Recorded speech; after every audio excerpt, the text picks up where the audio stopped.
checking the incision and all that. And then are we allowed? Is the sound back? Is the sound back? Yep. Okay.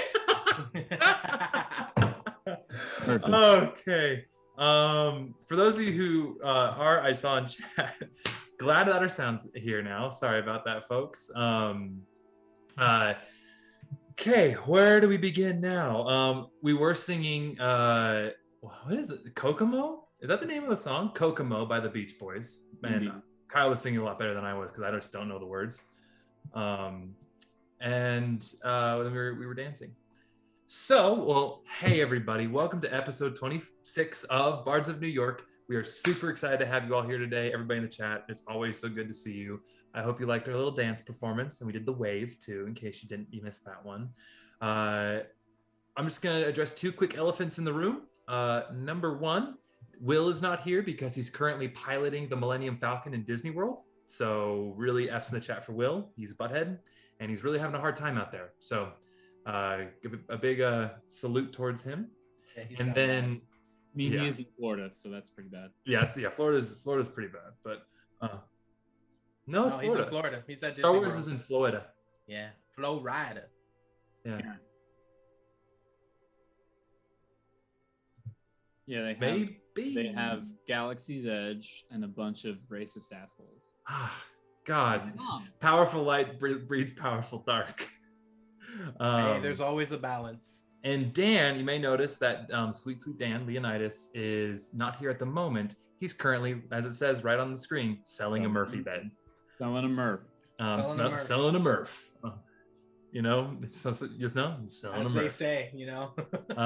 So Dan will be joining us in just a second after he's finished selling his Murph, which is slang for something. And oh my god. Okay. Ooh. Wow, okay. But we're gonna have a good episode and we're gonna have some fun, and it's gonna be, I was talking to everybody before, it's gonna be a little bit different because I have some ideas to kind of change things up, because it's gonna be another travel episode and I kind of want to do a different kind of travel episode. So we'll be playing with that and having a good time for the most part. And other than that, let's go ahead and jump into our warm-up question. I have, the one is from me today, or kind of a group think. I think it was kind of Hannah, then I workshopped it.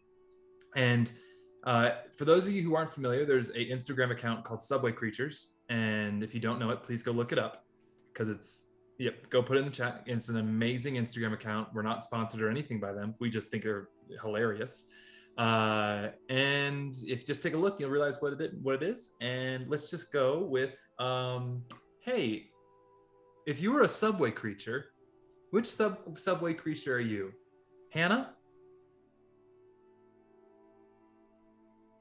Let's go with your character. Which subway creature is your character?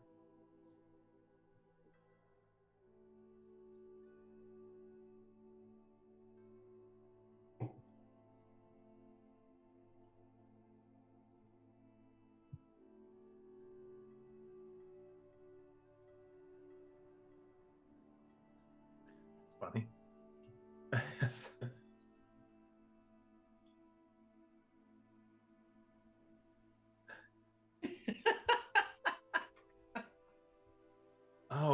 I did see that one. That one's hilarious. Is it like casually or like? Oh, just not casually at all. It's not nonchalant. Like with sexual intent. She's literally going like this. Okay. Yeah, that was weird. I was like, okay, Drew, let's bring it over to you, my friend. My favorite one, and I think Ryujin would wear this shirt. It says, "Stay home if you sick, come over if you thick."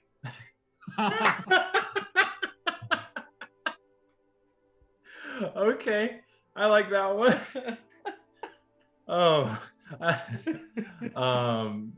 Kyle, which one's yours? I am new to the Subway Creatures game. Recently converted. I was scrolling through it, but I found this lovely gentleman wearing a shirt that says, "Eat Putzi, it's organic."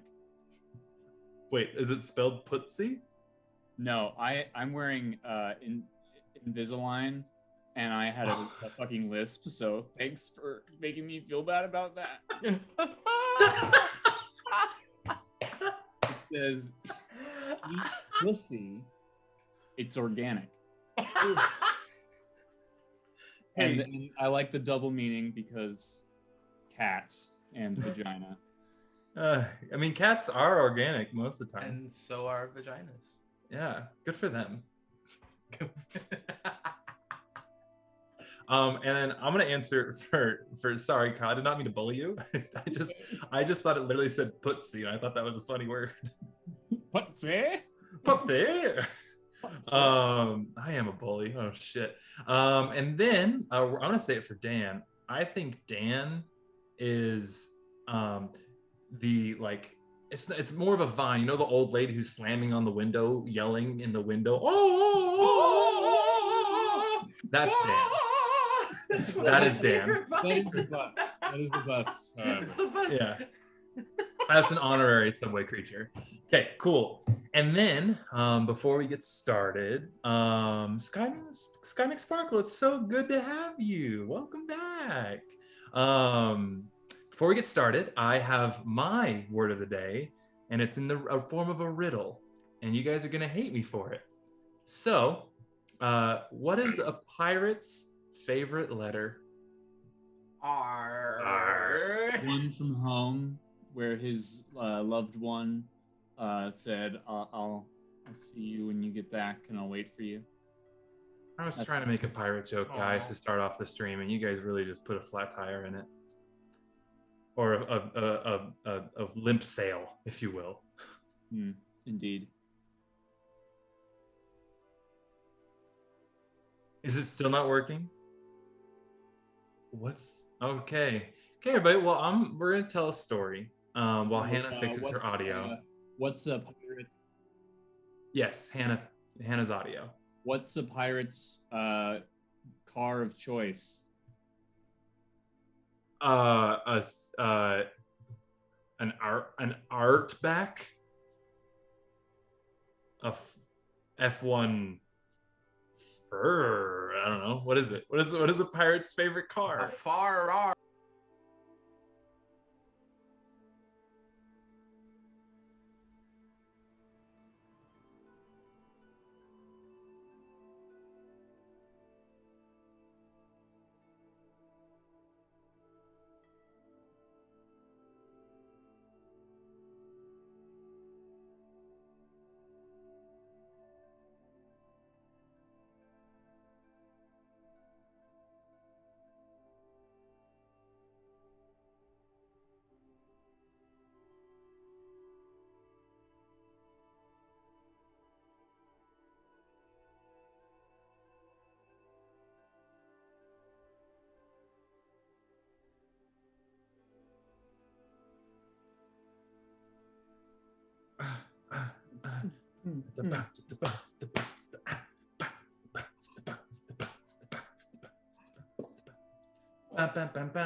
Okay, we're back. Okay. Kick your face. Kick your face. Okay, now are you back, Hannah? Yep, I'm back. Okay, I'm cool. back. All right. Lit. Okay, well, everybody, Guys, now I'm we're all back. sweating. Hannah's on the horn today. She's leading the stream tech-wise, and it's usually Dan. And He's Hannah... keeping her Murph. Yeah. So... I was gonna say something. Oh, you guys see Nemi is our new moderator, so give Nemi some love. He is helping us out, our wonderful community member, Nemi. So thank you, Nems. I appreciate that so much. We love you, we love you, we love you, and everybody else. Give Nemi some love. And now that we've got our tech out of the way, we got our pirate jokes out of the way. Let's go ahead. Oh, what, Hannah? Oh, I was gonna say because nobody heard my Subway Creatures one. It's between the Chihuahua and the hoodie, or the woman who's just openly pinching a man's nipple on the subway. Oh yeah, that was interesting because we were explaining that one. It was so out of context. I really want to listen to the playback of this episode. All right, sorry, Woods. We're good. Tech's good. Thank you for your patience. All right, we're here. Thank you for your patience, everybody. Now, Hannah, please roll that tape. Roll that tape.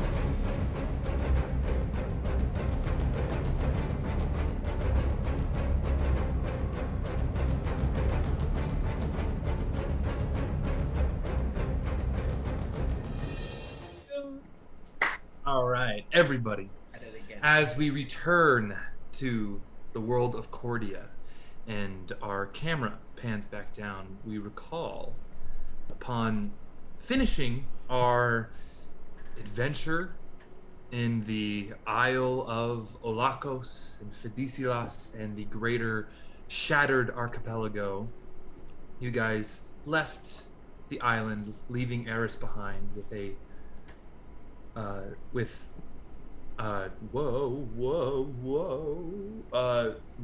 am I forgetting his name?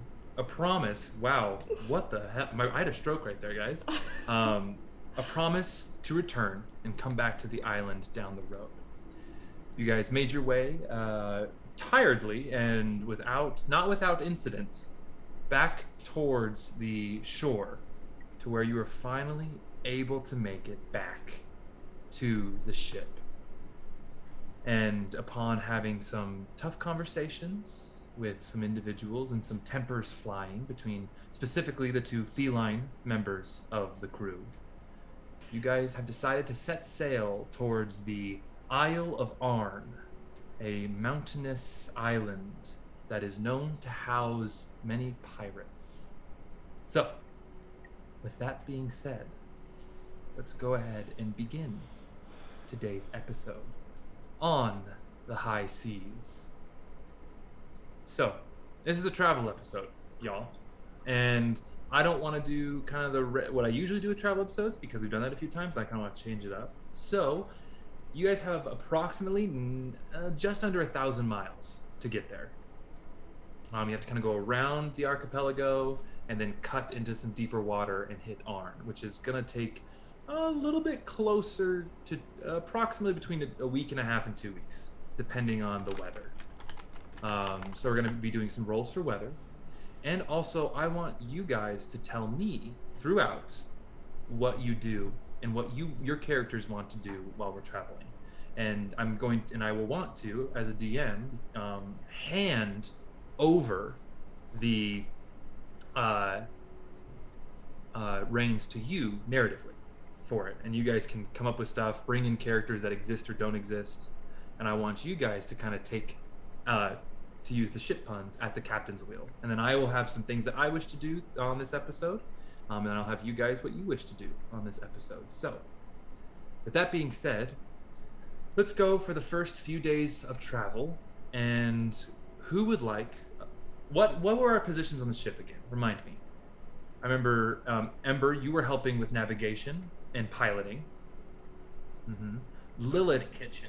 You were in the kitchen, Ryujin, love it. And Lilith, you were up in the rigging, correct? Yep. I was basically Rat from Sinbad. Yep, gotcha. As we all want. Okay, so let's have Ember, since you are in charge of piloting and helping the captain, helping Kira pilot. Let's go ahead and roll me just a sailing check, which I'm gonna say is an intelligence-based roll. I'm not proficient in it, so just add my intelligence. Yep, just add your intelligence, not your proficiency bonus. Fuck. Well, hey guys, here we are. Natural 1. Oh no! Right off the bat. Right off the bat. We hit an iceberg immediately. in the tropical waters. Yeah. One materializes, destroys our hull, and I sink to the bottom of the ocean. You just gotta run right through the center. Okay. Then we're gonna let's play this game a little bit differently. Ember, what do you have to give up? Because you're gonna succeed in traveling the boat. Like, that's gonna happen. However, there's going to be a complication that happens. And I want you to tell me what this complication is and why it happens.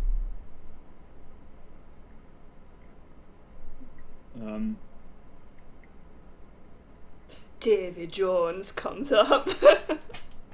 Suddenly. Want me to help you?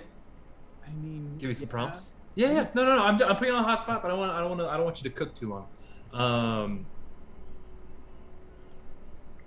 Particularly heavy winds in this first few days, and you with Kira are trying to navigate them. And it's late one night, and the winds shift quite suddenly. And before, when you were working coming from Camden Mesa to south to here, there weren't that heavy winds. They were steady if there were, and they kind of ran true and didn't change course too much. But upon coming down along this, basically the equator, and all these trade winds coming through and changing and shifting right here, it's quite turbulent. And I want you to roll me an intelligence saving throw to see how well you keep things together.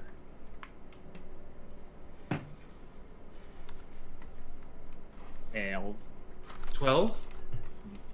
You feel it coming, and you bark out some orders to, like, pull the sails, change the angles so that the ship will right itself and not because, like, you need the sails to catch the wind. And you're trying to right the ship, but it's just not quite. And a lot of the sails come whoosh and rip off, ripping some of the rigging. Upon that, the morning comes, and and the boat is going much slower, and you hear in the wind of the sails. And Kira comes out, and so I guess there's some pretty tough wind out there last night. Oh, no. Where the wind begins. Right. Well, I'm gonna put you in with Miss Daisy, and she's gonna teach you how to fix some sails. Because I mean, if you break it, you gotta learn how to fix it. That's my motto. All right. So that's what we're gonna do. Suddenly, Leonidas just hello. Just pops out of nowhere in the middle of the night. Hello. So you're gonna go with Miss Millie and go learn how to fix the sail, all right? Okay. She goes and barks down for a few orders to take, because it wasn't the main sail that ripped. It was one of the forecastle, forecastle. It's freaking British words. Fuck muscle. It was one of the foresails in the front. So take it down. The ship is going to slow down a little bit, but not terribly. But you head down into one of the kind of lower levels, kind of one of the storage areas where a small kind of table has been set up. And you see this very rotund gnome woman, wrinkles all over her face, hair kind of red and messy, but kind of tied into a braid, and she looks at you and goes, all right, so I see that you broke my sails. Well, I wouldn't say that I broke them as much as they weren't sturdy enough to handle the journey. Are you saying my sails aren't properly made? They are broken. Roll me just a charisma saving throw right there. Well, at least I'm good at those. But I'm still rolling like shit. Another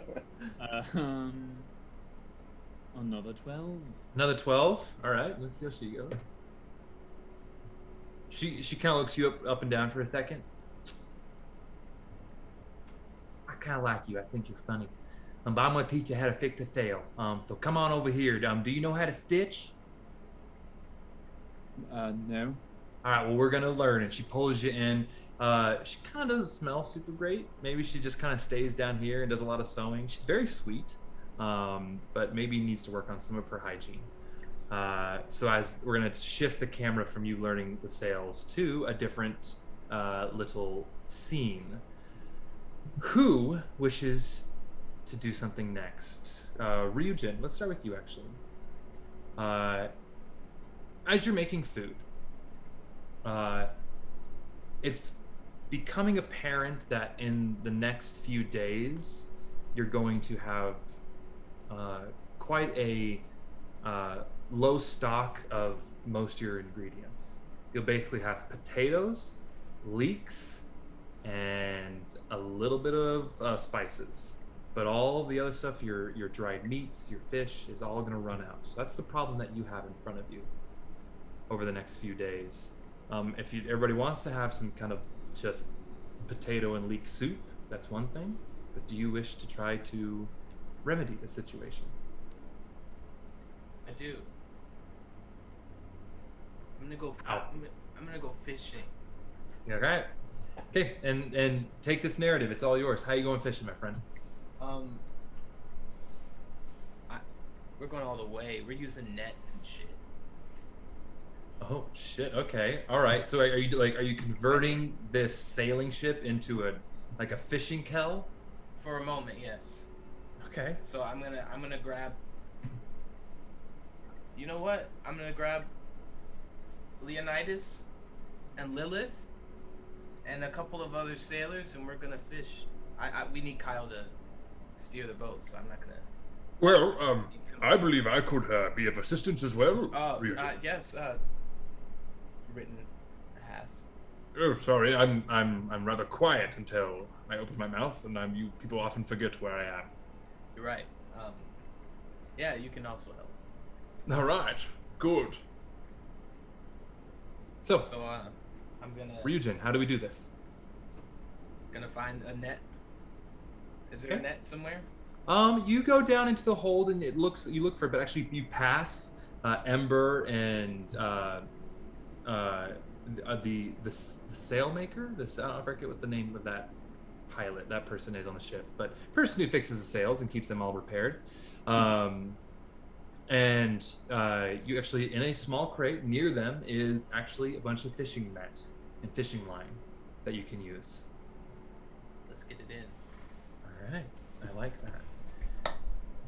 Okay, so in my head, it's gonna take some work with the rigging as well to get all this together to really because are you doing basically a whole net down there to drop and pull back up, see what you can get? Absolutely. Hell yeah! So it's gonna take some rigging work. So I'm gonna need the people up in the rigging. So Lilith, let's say Leonidas, are you a climber? Do you think? I can climb.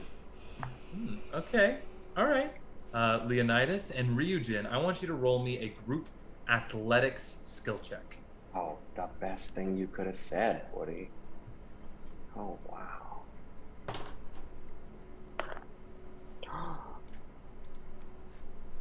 Natural 20 on the first fucking roll.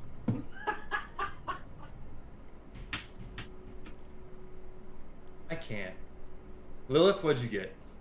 A 21. Oh my gosh. And Leonidas? I got a 24. Whoa, okay. For me, that's a total of 29. It's on those days when your arm muscles, you just start know they're popping and you know they're good. That's Ryujin today. I've just got that pump. I'm coming. I'm calming. I'm pumped up, yeah? I'm pumped up. I'm calming. Yeah, you guys are able to jerry rig a a pretty complex set. Like you can grab some pulleys that exist and like hook them up to the cross beam of the main sail, and you know it's just the right size to where if you get a good catch, you won't rip the sail down, but it is set there. So let's say roll me a D10, please. Ryujin? Yeah. Oh. 7. You drop it down first, and you now then start, as you guys are in Ember, you've come back up after learning, because it took a couple hours to set up, and you've learned how to fix the sail. And you're up there with Kira, and you feel the ship start to list a little bit, just a little bit to the left.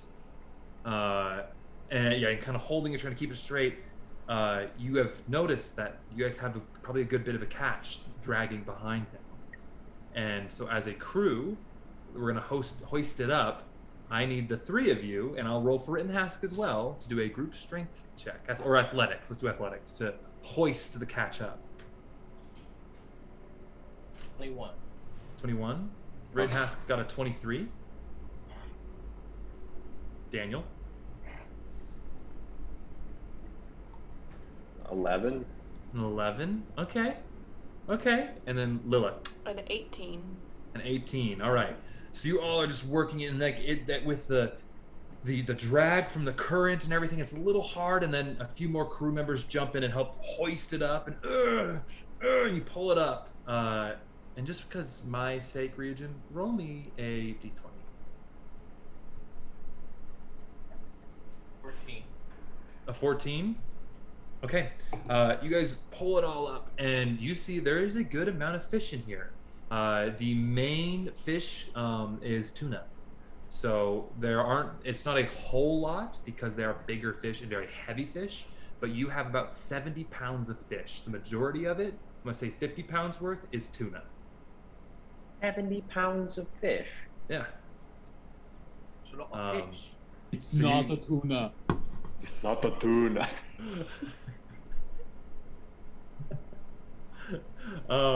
So yeah, you have caught yourself some fish, and now because you are the ship's cook, what are you making tonight with this bounty? Well, I'm gonna make some. You know what? We're gonna make some tuna steaks. All right. I don't know if that's a real thing, but I'm making it up. I don't know if that's a real thing, but I it feel sounds like very it good. is. It is. Tuna steaks Yeah. is absolutely a real thing.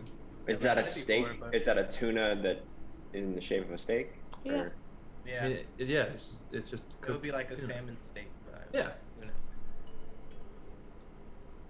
Yeah, right. Steak is more of a state of being than just Yeah. one thing. It's a mindset. It's a mindset. Yeah. Yeah. And I'm gonna make some. You know what? Everyone loves steak fries, so we're gonna make some potatoes. I'm gonna slice them into thin little lines. Ooh, are you gonna use some like the fish oil, like Absolutely. extract some fish oil to fry the? Oh my god! Amen. Oh, Give me a tummy ache. It's gonna be chef's kiss. all right. You make a. Now roll me let's do a wisdom saving throw, just to kind of get the vibe of it, because cooking's wisdom, in my opinion.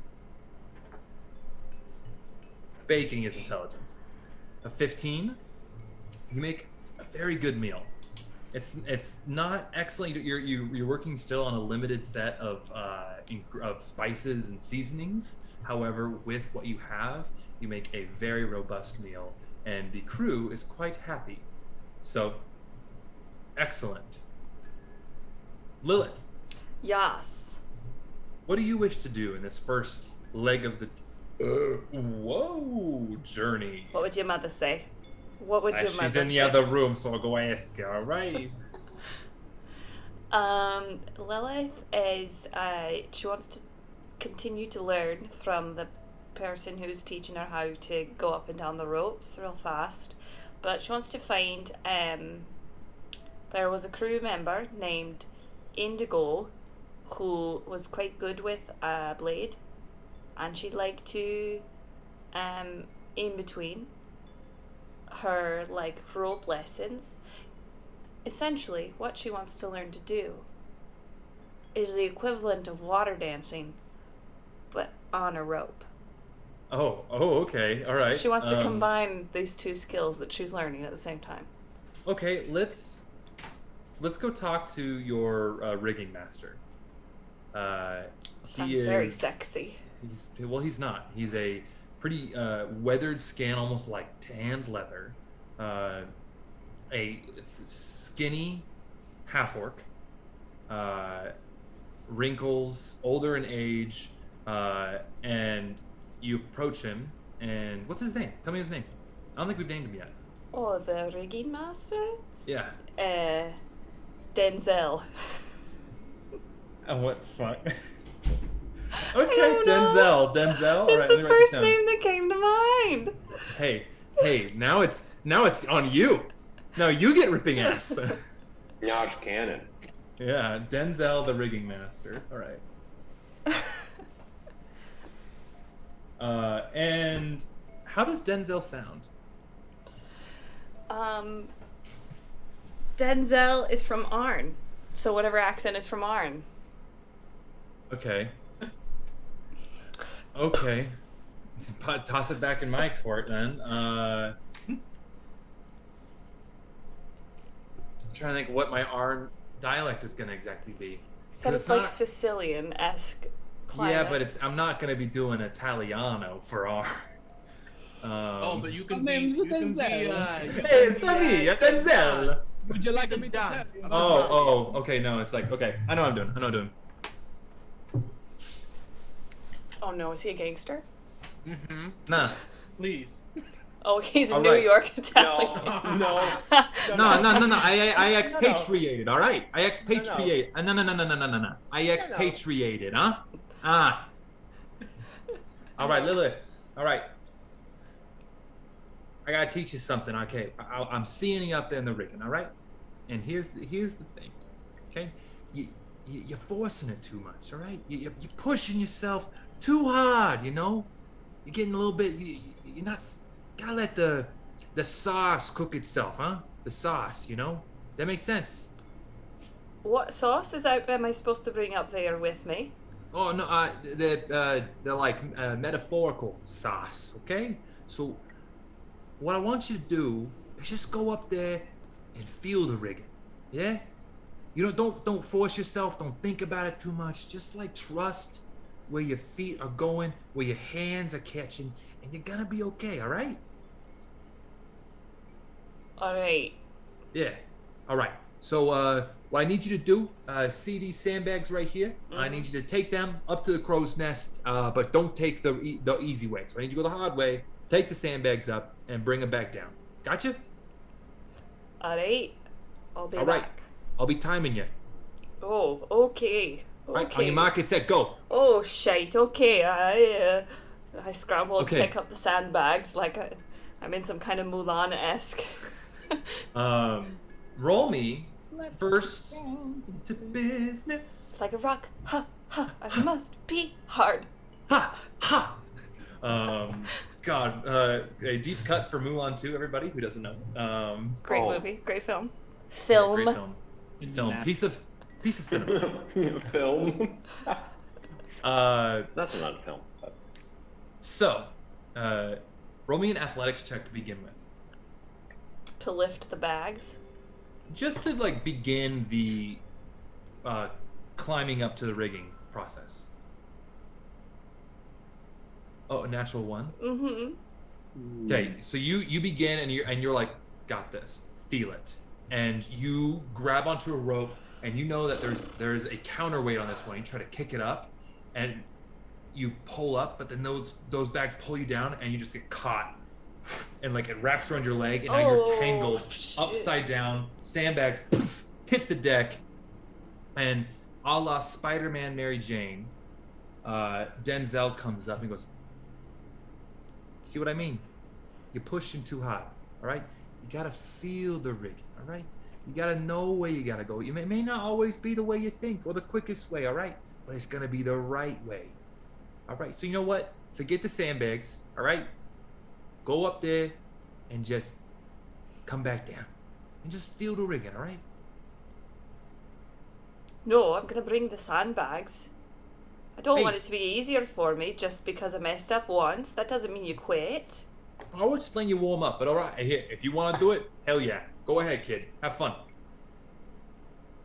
And kind of like leans up against one of the masts and just, you're hanging there upside down. How do you get up? How do you get up? I think you can get down from the rope pretty well, but what do you do differently? What do I do differently? Yeah. I'm gonna take the sandbags. I'm gonna find a little net thing. Put the sandbags in the net and put it over my shoulder like I'm a runaway child. Okay. And then, like, with the rest of the net, kind of wrap it around my waist and tie it so it's like hooked to me. Okay. And then I'm gonna climb. Okay. For this climbing, I would like it if you rolled me a wisdom saving throw. Okay. Be the leaf. Lilith's not that wisdom is, but alright. That's an 8. An 8? Yeah. Okay. It takes some getting used to at first, and you slip and you kind of fall, but you are making some headway. Maybe Lilith needs to go out to a different angle. And Lilith, what angle do you think is going to work for Lilith to get up?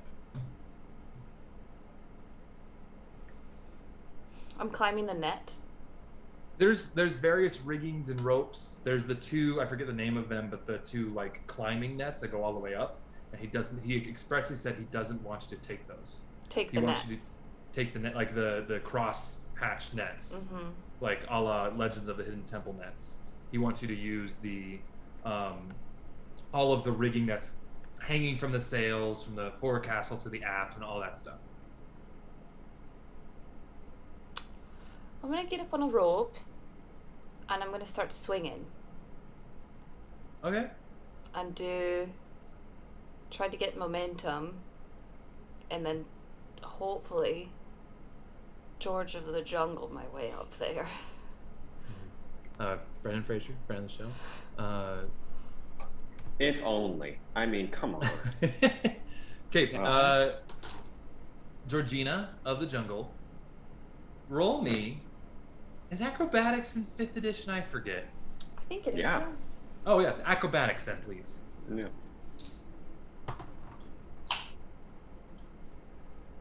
Yeah. 15.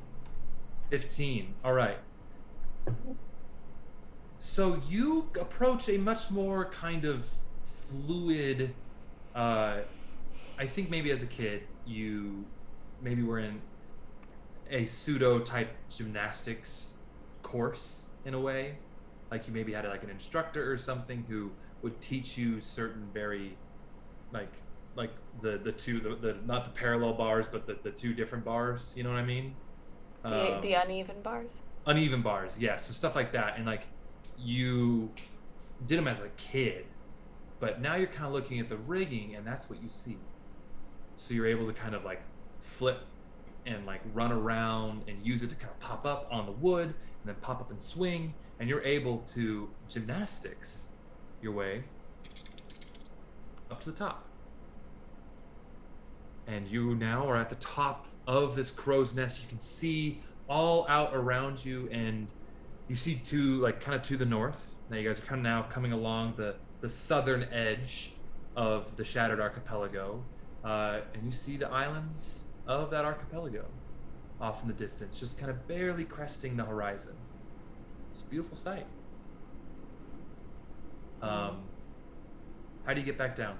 Well, I'll leave the sandbags up there, yeah, because he didn't want me to bring them down. Yep. Right. Yeah, he wanted you to bring him up there. And then I'm going to find a taut rope and then another one that's not, it's only hooked up to one. And I'm going to surf down the rope and hold on to the other one. And when that rope runs out, then I'm going to swing around and then grab another rope until I finally get down and just do that. Just go from rope to rope. Can you please roll for Sinbad then, please? Add your dexterity. Is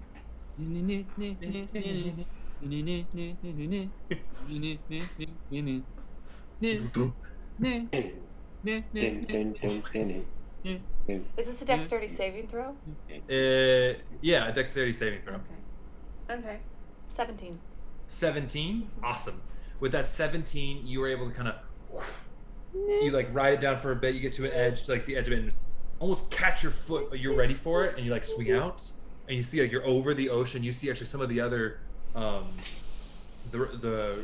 rigging mates all kind of look up and see you, and you got this flare, and you kind of like arc it down, and you just very much like running, walk in, and like just walk right up to Denzel. And he's there, he has a little bit of chaw in his mouth. He's like, all right, see? You didn't really think about it too much, yeah? No, when I was doing it, no. That's what I think, all right? Nice. Okay. Perfect, okay. Well, I think Ryujin's got some nice gabagool going cooking, so let's go get a bite to eat, yeah? Is gabagoo is that from Arn? Is that... Oh. You know, Don't you dare! some people are really nervous about going to on to like get some to like I don't know what you guys are looking for. I don't even know, but Don't you dare! I cannot wait because they make the spiciest gabagool. And if you haven't haven't had gabagool until you had on gabagool. It's Nobody's got the And then- gabagool like I. And then they got there's like old monks who would hang out there, and they just get these nice thick wet balls of mats. Oh God, it's you can't beat it. Can't wait to get home. Maybe I'll go see my grandma, my nana. What's your Come on. nana's name? Stregonona. So, where does Denzel come from? Is that a family name? Stregonona and Denzel? No. Denzel is my moniker. I've given myself as a seaman. Gross. As a what? As a seaman, I'm a person who works on the sea. Leonidas, I didn't know you were here. Turn around and walk away, all right? What do I have to say it again to you? I love this You're character. starting to sound a little bit like Mark Wahlberg. You are. Mikey Mark Mouse. Wahlberg. Always when I do Italian, I slip into Hey. Boston. Mark. Hey, cocksucker, back off. Hey, Why are you why are you down here? I thought you had other jobs. Huh? you like them apples? I was in the fighter. Son of a bitch. Well, we'll have our Mark Wahlberg character. I was in that movie about the trees. What was that about? I don't know. But I'm excited to get some gabagool. You know, I cannot wait to try it, that's Yeah. for sure. I'll have you meet my nana. She's great. Stregonona. Stregonona, yeah, that's my nana. She's actually kind of creepy. She once drowned a whole village in noodles or pasta. Ooh, sorry. It's been a while since I've been home. Come on, let's go manja. Come on. He walks over. And then Leonidas. How do you spend your first leg of the journey? I was thinking.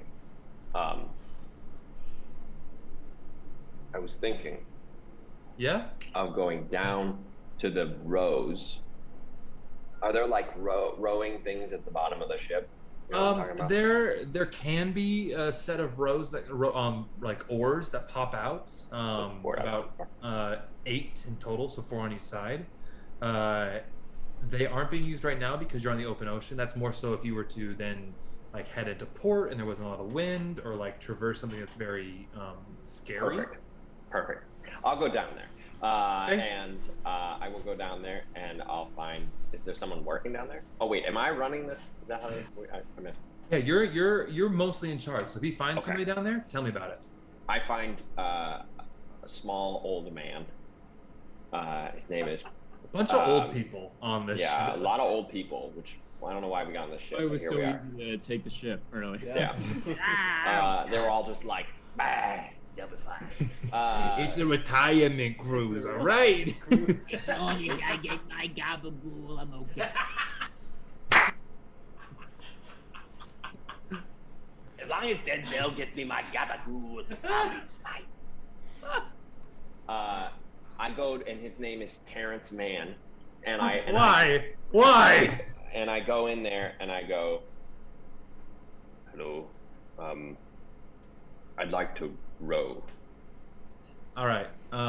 Terrence Mann. I spelled it with an H just to make sure it's different. Mhann.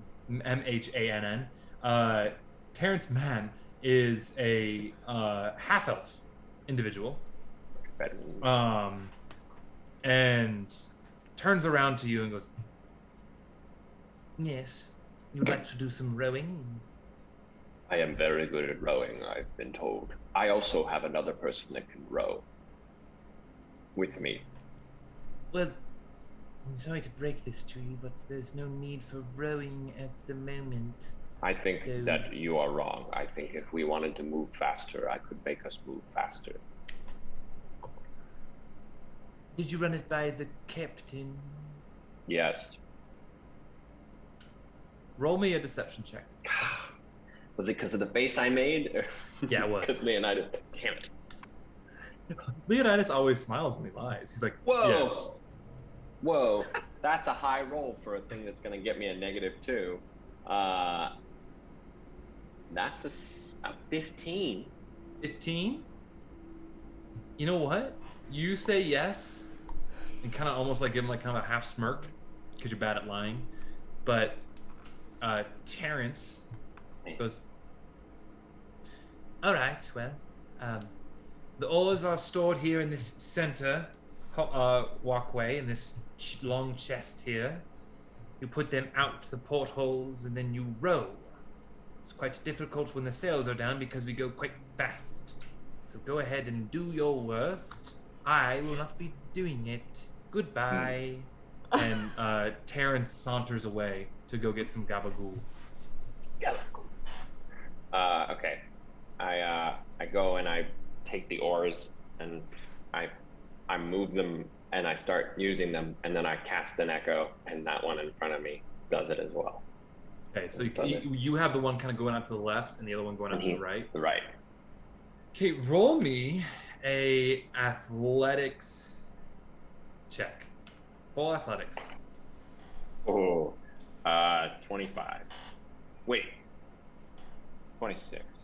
Okay, so you're able to keep up, and so you're kind of, but very soon you're starting to feel burn in your thighs. This is leg day to the max. Even in lower back day, it's got a little back, little arms, little legs. Rowing's a great exercise for the whole Great body. exercise. Um, Everyone out there, it's a great exercise. Yeah. Rowing machines, hell yeah. Great. Finish with some gabagool, and you've got a great time. Yeah. But you're starting to feel the burn. I need you to roll me a Constitution saving throw. A Constitution saving throw? Yes, because you got to keep it up. Yeah, right. Ooh. Keep it up, Dan. 23. 23. Right, you're able to do it for the better part of an hour. And you guys kind of feel the ship, those you on the top deck, doing your various tasks. You feel a little bit of a extra kind of surge in speed. And Ember, peeking over the side, you see the oars ripping into the water. And it's... Oh, I mean, maybe at this point you're up. But you were knitting. You're doing both. I'm knitting. Is that supposed to be happening? I thought we had sails for this.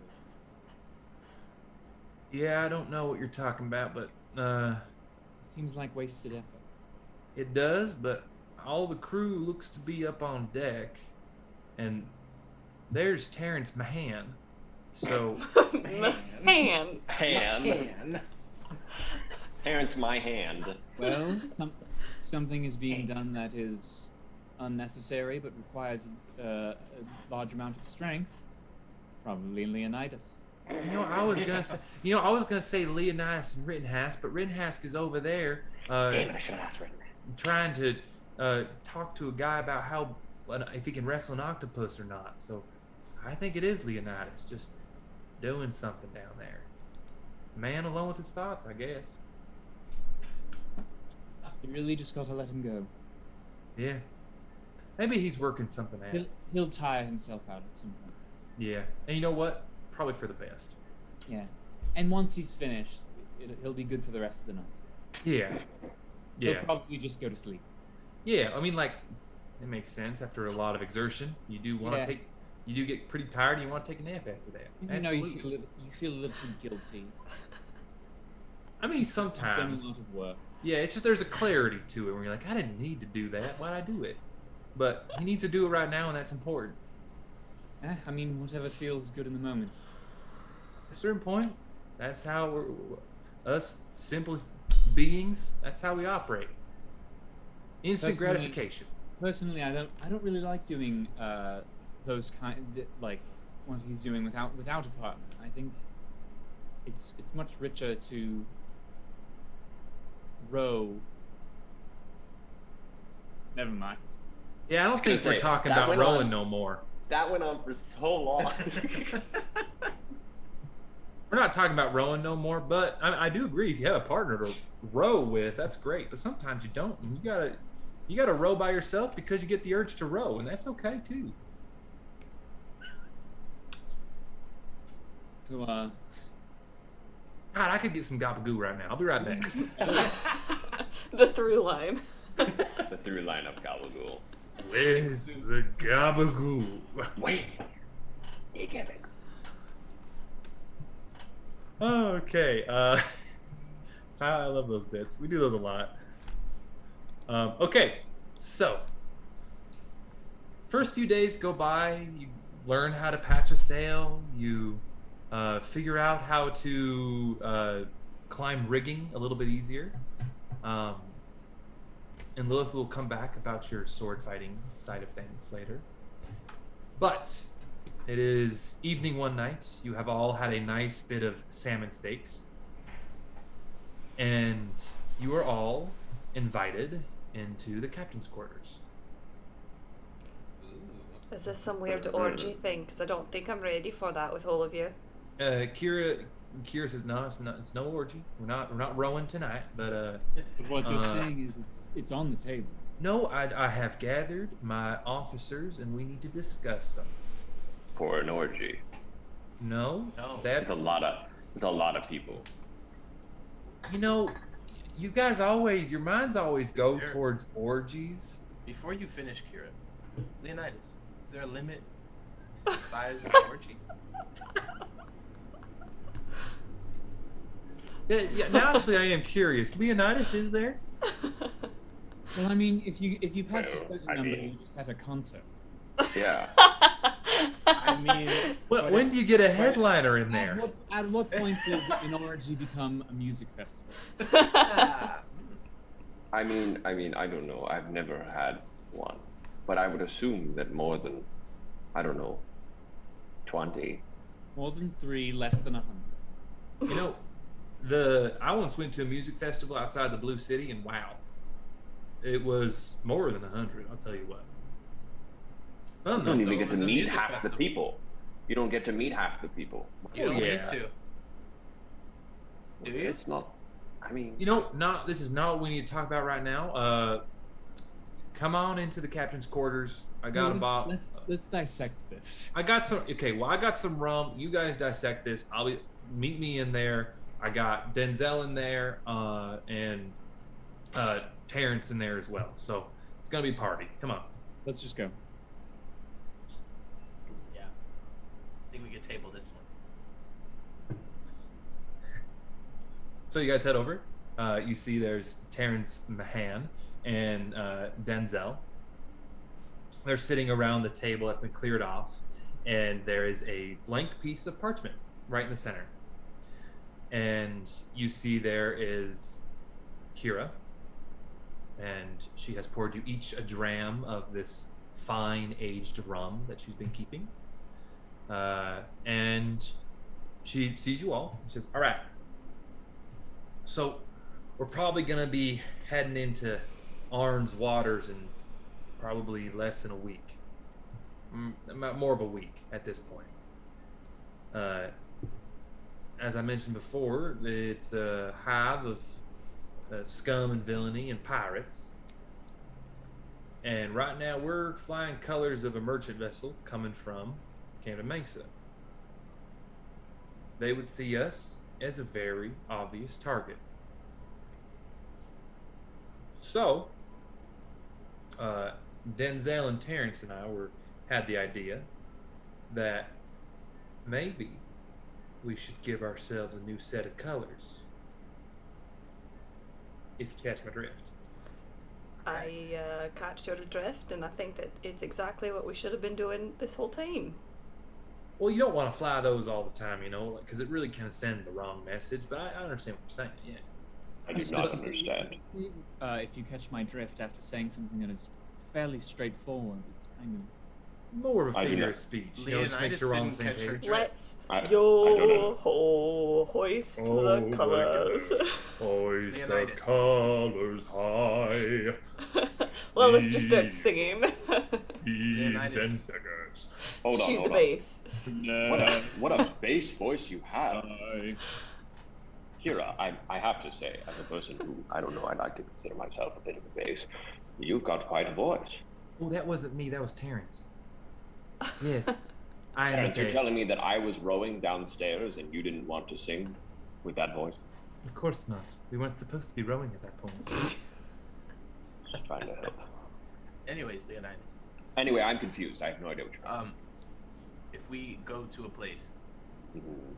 and we're flying merchants' colors, it looks like we have cargo that can be taken. So Which our we ship- do. Which we do. We do. Yes. So our ship will be attacked.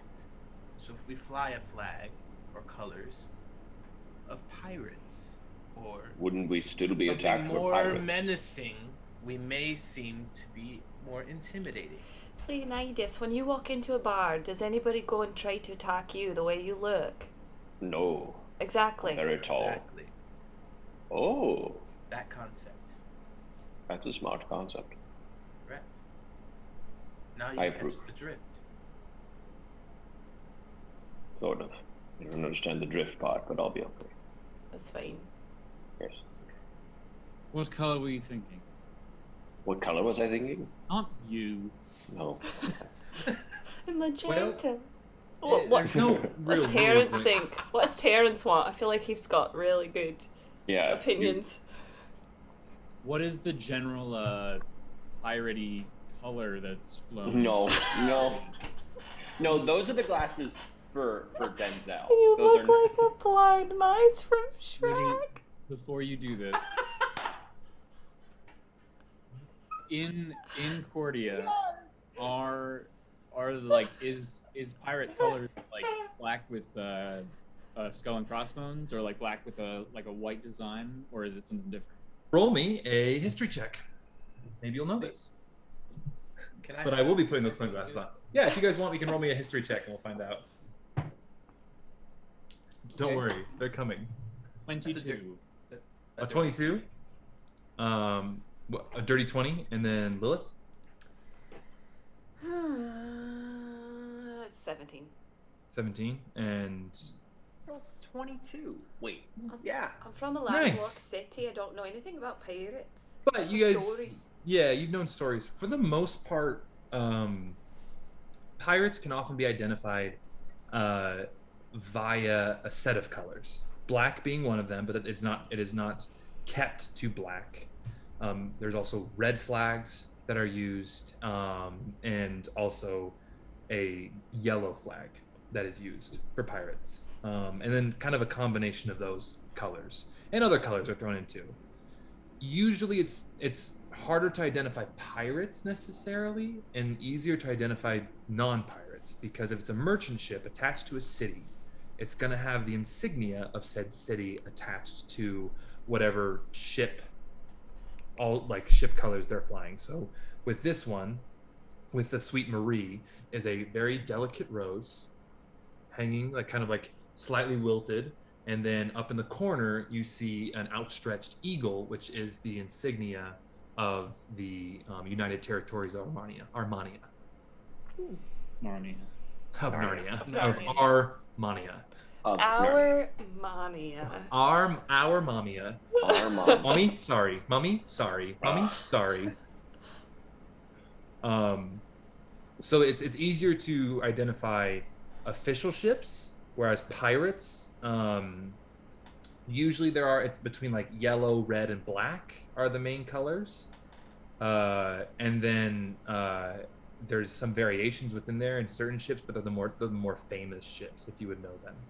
But I don't think any of you rolled really high enough to know the really famous ships of any pirates. And aren't necessarily adjacent to that knowledge either, because you're all been kind of landlocked. So basically black, green, and red, but to return. Yellow. And yellow, I'm sorry. I'm so glad you asked. I am a bass. I sing very well. Thank you. What was the You're question like- again? You're I got like this. you're like a Harry Potter character that I can't put my finger on. Who? Like, Yes, Leonidas. Can I help you? You remind me of a character from a play I once saw called Sarah Harter. You've seen a lot of plays for being afraid of theater. I know. Yeah. Well, no, remember he got kicked out. He was banned from the theatre. Maybe he went too much. So it was the time. It was you before. were It kicked was out. before I got kicked out. In another life. Sometimes you can No. see too many plays, yes. Oh yeah, I was. Yes. It was my outfit, really, So- to be honest. What was the question again, Lilith? What colours do you think we should fly? You have good opinions, it seems, or just strong opinions, which I like. Thank you. I do have good opinions. Thank you. I am a man of taste. So, personally, I think we should be unique. If we want to command any sort of respect, people should at least assume that they should know us. So, we should probably have one of our main colors be outstanding. And what What? colour is that? I mean, I would say not one of the regular ones. Let's be unique. Maybe purple or even white. I like I love purple. I love white. I don't know how I feel about this character now. I'm gonna be honest. Yo ho, all together. Leonidas kind of like sits down in a chair and kind of. Yes. Yes, Leonidas, I know you like my dulcet tones. Good. Why is he a Bond villain? Yeah, he really is. That's what That's it what is. it is. You're When a I Bond put on- villain. When I put on these sunglasses, Dr. Jones, I turn into a villain. Dr. Jones. Dr. Jones. Jones. Dr. John. You're Christoph Yes. Waltz from the Bond movie. So let's do, white will blend in with the clouds, so it'll be harder to spot. Or do we want to stand out and do purple? I think purple. I mean, we can probably figure out some purple. Yeah, why not? Now, okay, we got a purple flag, and so you see Kira take out this quill and trace this rectangle, and she's like, "Oh, and first up, we want a rectangle flag. We want what kind of shape we want. That's important too." I think one of those flags that has like the points on either end. You know what I'm saying? Oh. Would be called a pennant. Aye. Like the Nepal flag, like that, like those like two like What? mountainous points, or like a Where's- pennant flag. What's Where's Nepal? Nepal? Nepal is a city just outside of Kanance, up in the mountains along the peak. It's a very small town. They have a really cool flag. That's all I remember. And also, I'm kind of from the Kanance area. Right. No, a pennant, like Ryujin was saying. Oh, okay. So a pennant. All right. So it's pennant shape. All right. I'm gonna draw this out on the paper now. Not like a Good. triangle, but like with the two points, you know. There's like a triangle taken out of it, right? Aye. Okay. Cool. All right. I got it. Love it. Got it right here. So it's that shape. Now it's purple, yeah. But what is our symbol? What can strike fear in the hearts of pirates? Ash tooth.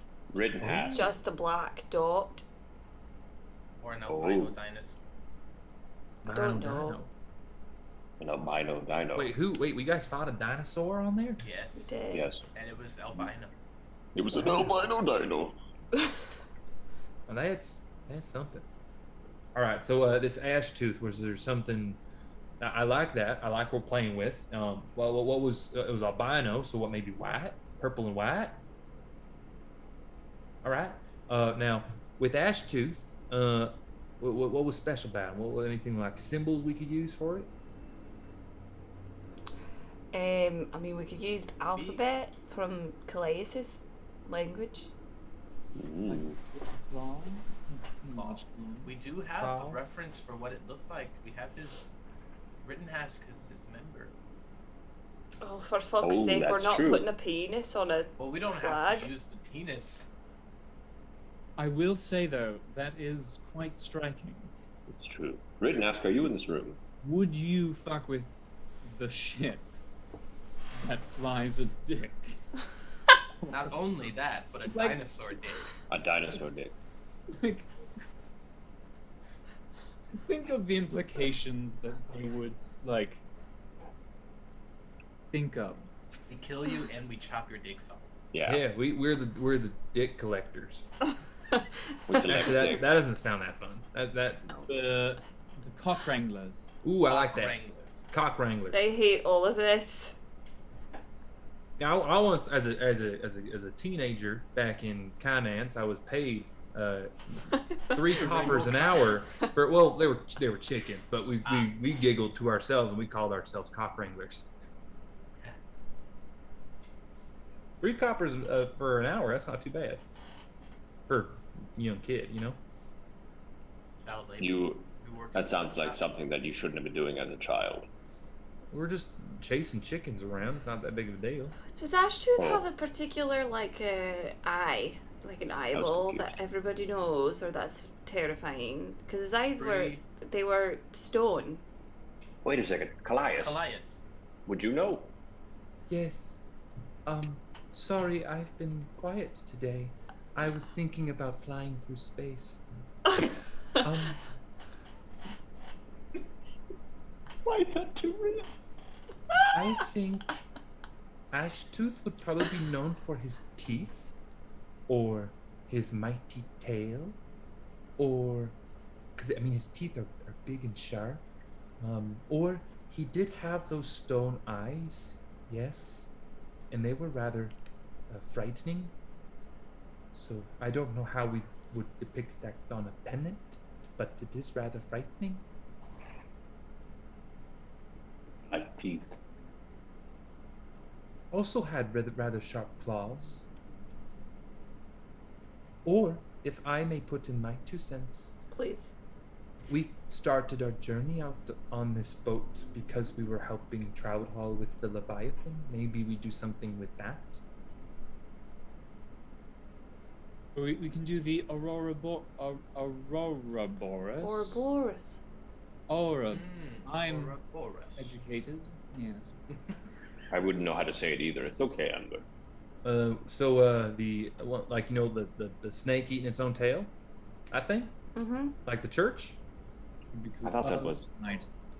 Fun. But it's not just the church, but that's how I know it. I didn't.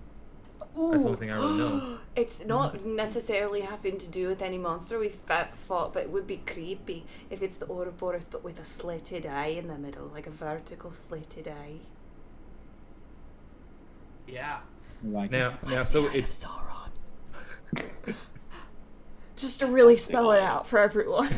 so would it be like the Ouroboros with the snake eating its own tail, and then like an eye slit in the middle with like veins? Yeah, like the That's- eyeballs on the inside. That's kind of Pretty. cool. That's pretty terrifying. I like Okay. it. I like it. I like it. I'm tapped. I'm tapped. I'm tapped. I'm out. I'm out. I'm actually bagel. I'm actually bagel. Oh god. What? Oh god. I can't keep up with this. I'm actually bagel. I don't think I've heard that either. What is that? I don't know. I just came up with it. I don't I've know. been bageled.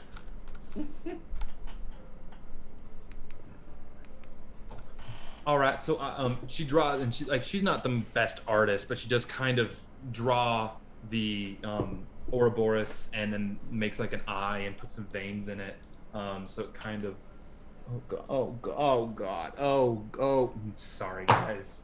Take a picture of it and put it in. Mommy, sorry. Mommy, sorry. Mommy, sorry. Mommy, sorry. Mommy, sorry. Draw. Sorry. Put it Take a in marker, the community draw it on your Discord, board. Woods. Yeah, put it in the Discord. Yeah, I'll put it in Draw it. Discord. Another reason, if you haven't joined our Discord yet, please join our Discord so you can see what all this looks like. Ba-dum-bum-bum. Ba-da-ba-ba-ba. I just saw the jerk here. Discord. I'll put it in archives. Camera.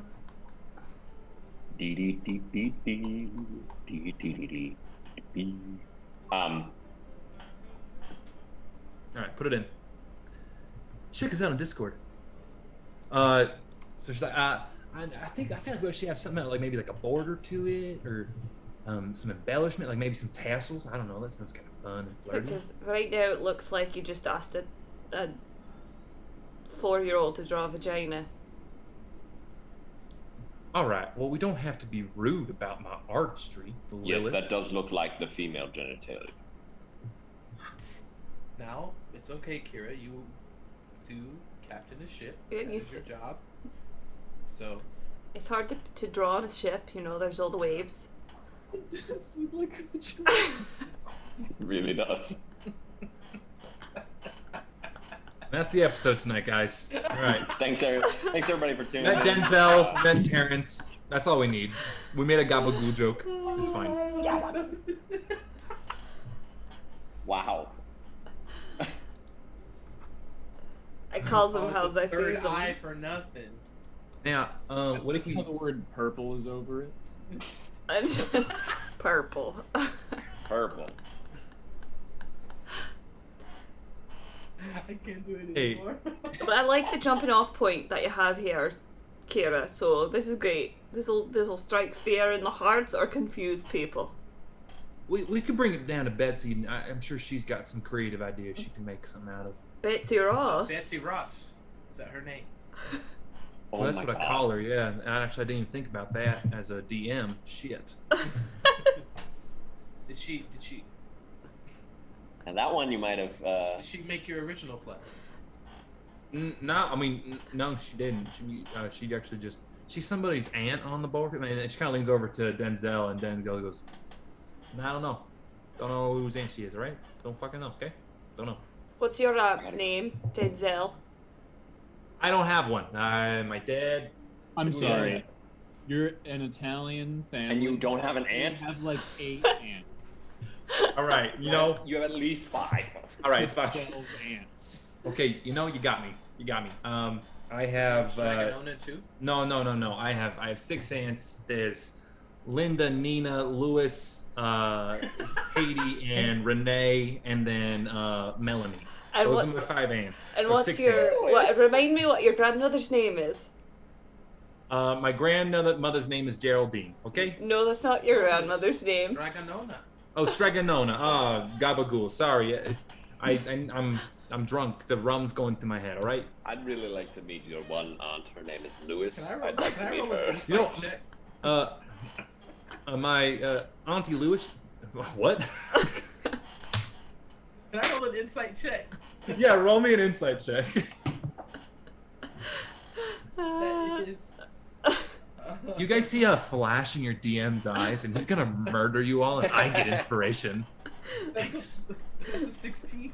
16. He seems to be telling the complete truth. Okay. He seems to be telling me. Yeah. No, but my Aunt Louis, she's great. She plays guitar, so it's she's pretty good at it too. She's on. She takes care of my Stregonona. I'd like to meet your aunt, Louis. She's pretty cool. I think she'd probably kick your ass, but it's okay. No. I mean, she can kick my ass, so it's okay. No. You know, Leonidas, sometimes when somebody kicks your ass in like a fun way, it's kind of sexy. You might just try it.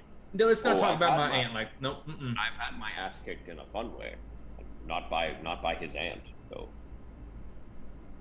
Hey, I'd like it to stop, okay?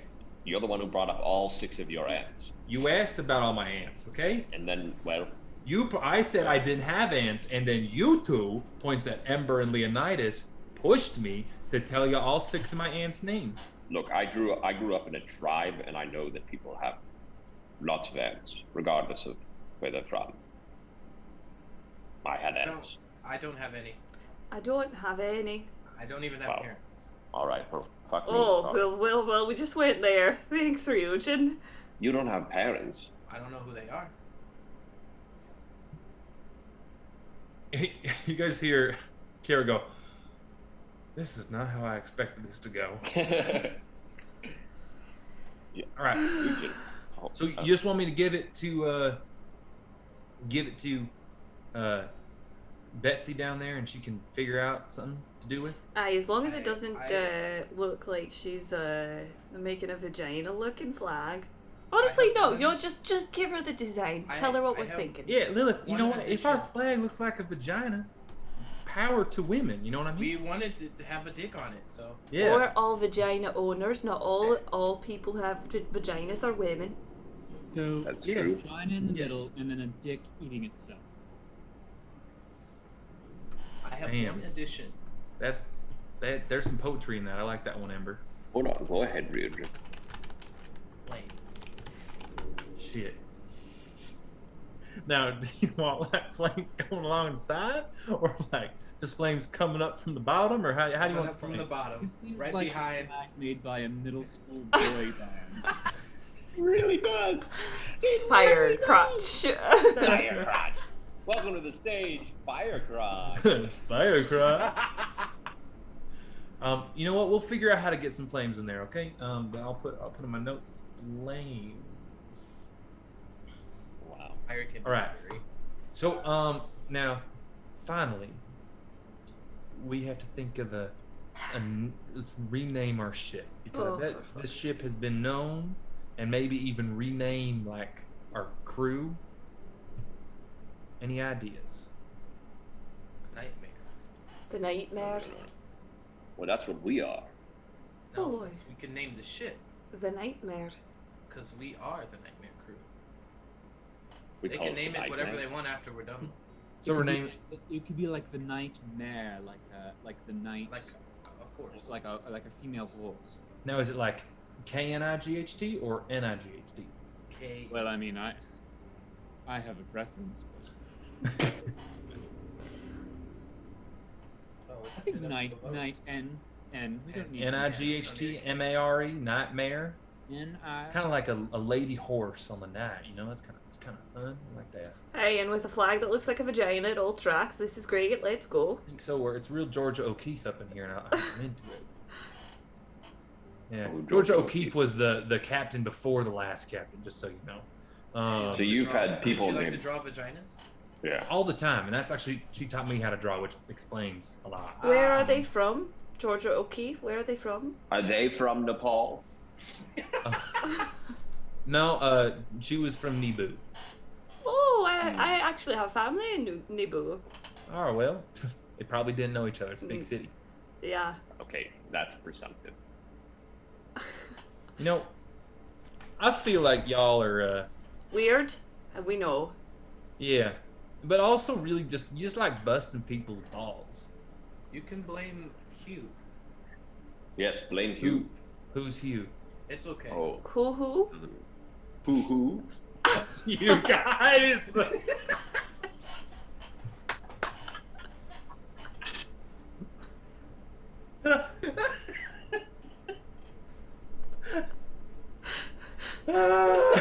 That is, ladies and gentlemen, everyone listening at home on your podcast, or if you're listening to it later, or if you're live with us right now, that is the sound of a frustrated DM. And this is the sound of us going to an early break. Oh boy. All right, let's take a quick break. We'll be back. Let's say we'll be back just after around 8 o'clock. And we will continue the second leg of the journey. Now that we have decided the name and the design of our flag and the new pirate version of our crew. Don't worry, there's going to be design aspects later of what we wear. Ooh. But we'll see. All right, we'll be back in about 15-ish minutes. Go, everybody, get another snack, get a drink, get some enjoy yourselves. Get some gabagool. Get some gabagool, you know? That's what I'm gonna do. I'm gonna get myself some gabagool and go manja. See you at 8. See you at 8. When?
I'm not afraid to talk about that. Drew, show me your nipples. Show me your boobs. Show me your moves. We're live. You're kidding me. No way. It's on camera. No. It's over, guys. It's over. I'm sorry, guys. I'm so sorry. Hannah, are you kidding me? It was on camera. I just watched it. I told you we were going live. This is why I wait like 5 seconds before I go live. All right, I want to get in front of this. I like the chaos. I was calling back. There's a joke way back, me and Dan in our dorm room. He was talking to his mom. I said those words to her, and he looks at me. I barge into the door, say those words to him, and he goes, "I'm on the phone with my mom." My mom. Wait, I apologize if that makes anybody uncomfortable. I thought we were Damn talking it. about Krew. What? What? The nipple? Yeah. Wait, what was live? Was it me saying the words? Just the nipples. No, You know what? My entire Yo, chest. Woody, you sound. Yeah, I you was sound so very worried. serious. I was so worried. I said, You know what? You know Show what? me Hey, your boobs. you know About what? Well, you just did say it. So I you said know what? bobies. I said bobies. Those are Hashtag different. free the nipple. Nipple said- shouldn't Yeah. be sexualized. Hey, would anybody out there like a skateboard? I would. Dan. Yeah, but are you willing? Oh, we'll talk about it later. I can't. I gotta fly. Well, guys, welcome back to episode 26 of Bards of New York. We're super excited to jump back in and have a good time and be pirates. So let's just forget about the last 2 minutes and jump right in. So, that being said, as the camera pans back down, you have all finished your conversation about what your flag and the ship's new name is going to be. And just in the sake of time, first full week of travel goes pretty smoothly. You skirt around the islands. No sort of action has happened. It's pretty quiet. The winds are mostly favorable and pretty strong, so you're able to make some good time. And then comes the second leg of the journey. It begins with, now that you've reached kind of the focal point of either continuing up north, up the coast of Cordia and to the various ports of the great cities along the coast, or veering to the west and heading towards the island of Arn. So, reeling the ship due west, you turn, and the wind picks up and you begin to head into deeper seas. As you do so, I want everybody to roll me a survival check. Well, I really thought you were about to say initiative, and I was about to pee my pants. Roll Not yet. initiative against the water. Against the water. Water always wins. Where the is my character sheet? That's the one thing about street fighting. The street always wins. Streets always win. That's the only thing about boats. At some point they sink. I just rolled a natural 20. That's fun. Okay, Fine. Ryujin, what'd you get? 21. Amber? 16. Leonidas? 22. Oh, Lilith? 14. Wow, in a rare turn of events, Leonidas is the highest. As you guys are kind of sailing on, taking in the scenery, getting into deeper waters, there's a little bit more swells that the ship starts to navigate. And coming over the swell, Leonidas, off to the south, you see some large storm clouds coming your way. Captain, the storm is coming. All right. Thank you for letting me know, Leonidas. Damn. looks like we're gonna have to brave this. I don't think if we turn further north, we're just gonna head into deeper water into the Gulf, and I don't want to be doing that because it gets a little more choppier in there. I think the best shot is to shoot straight to get to the shallow waters of Arn. So, everybody, batten down the hatches, all that. Get to work. And the ship comes alive with activity, moving things, tying things down. I need everybody to roll me. Let's go with your job. Let's call it a wisdom save for your various jobs to kind of clean everything up and get it ready for the storm. So go ahead, Lilith, roll me. A wisdom save. That's 4. 4? Mm-hmm. Okay, 4. You are kind of really stressing out because now you're asked to put, there's a lot of pressure on you now. And so you have been given the easiest jobs to kind of tie off the battens, and just make sure you do a good knot on each one, and you do an okay job, you know you did an okay job. Not great, but okay. Is that Ava? Yeah. Okay.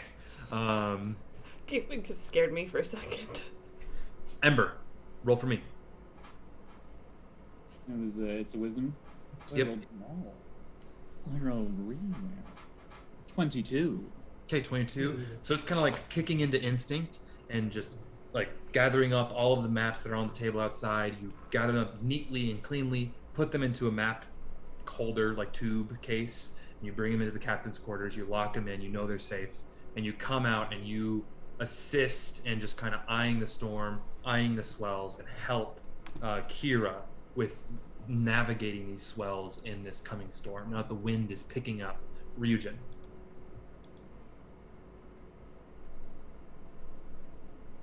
Dirty 20. Oof. Okay, that kitchen is clean. It is clean. You keep a clean kitchen so it's easy to secure, so nothing gets ruined, thrown away. You take what you were cooking and you seal it into a kind of you have a small cask that you can seal things in. You're able to seal it in there and have it so it's not going to leak too much. And great, you're solid. You even get some pass out some rations so people, if it's gonna be a long night, people have some food, some tuna jerky that you dried out to make some nice little bits of little tuna bites. And then finally, Leonidas. I rolled an 8. Okay. With an 8, what was your job on the ship again? I forgot. I was simply rowing. Oh, you were the rower. Yeah, you pop down and there's a few people kind of just waiting and ready to row in case that's something that they need to do to kind of help if the sails need to come down because the winds get too bad. So you're just kind of waiting there, but you roll me a Constitution saving throw because of this. A Constitution saving throw? Yes, please. Where's our row master? Yeah, where's Terrence Mann?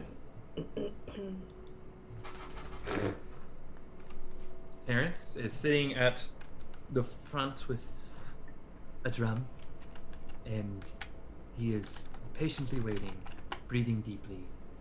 I rolled an 18, and I also pull out an echo and say, I can help and so can he. Excellent, Leonidas. You do look a bit green, though. You are getting a little nauseous. Oh. Being down low, you're in the lurching now of the swells, because you guys have relatively been in shallow water since. So the full lurching of the ship and the hitting the swells and the ship literally kind of is really starting to kind of get to your stomach. But you, with that 18, you don't boot at all, but you're starting to kind of oof, kind of that the feeling was it could come up soon. All right.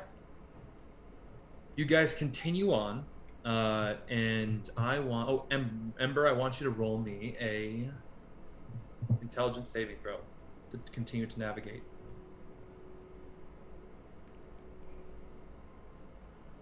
Natural 20. Let's go.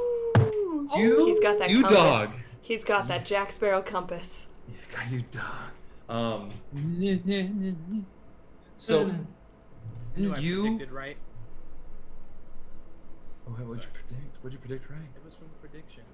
Oh, yeah, he got a natural 20, didn't he? Damn, I predicted that he wouldn't. I was the only one who predicted that he would. Oh. Wow. Just if I was a betting man and somebody was gonna have a natural 20 in this group, It'd be you, Drew. yeah. So I hedged those bets. However, you, Ember, you're trying to you're squinting through the storm, and you see the swells come up and others crash around you, and you realize with that you can kind of actually hear the boat a little bit more than you can see. So feeling it in your hands and where the sails want to take you, and listening to the wind and listening to the swells of the waters and crashing and hitting the boat, you're able to kind of start slotting it into the more keeping it less of a you're able to kind of slot it into more of kind of and a lot less rocking and a lot more speed. So nicely done. But you guys continue to push forward. The storm encroaches, and it begins to rain and wind and thunder. I need everybody roll me a perception check, por favor. Good. Por favor. Hearing or sight? Let's go with this is gonna be either.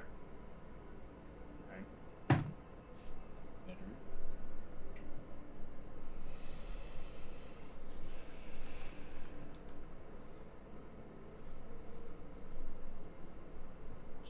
All right. I'm sorry, I was just looking something up. All right. Who got what? Lilith, what'd you get? 7. 7. Ember. 17 for hearing. Leonidas. That's 10. That's 10. 10. And Ryujin.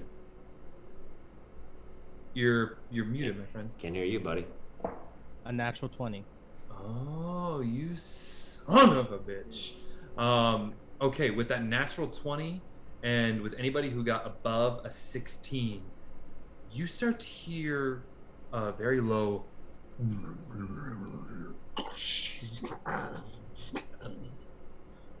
And then you see these beings fly through the air in the storm. And then one of these beings flies past the ship and manifests on the deck of the ship, revealing a swirling tempest being of pure thunder. Roll initiative. Excuse me? Excuse me? Excuse me. For fuck's sake, I need a new die. This is not working. For fuck's sake.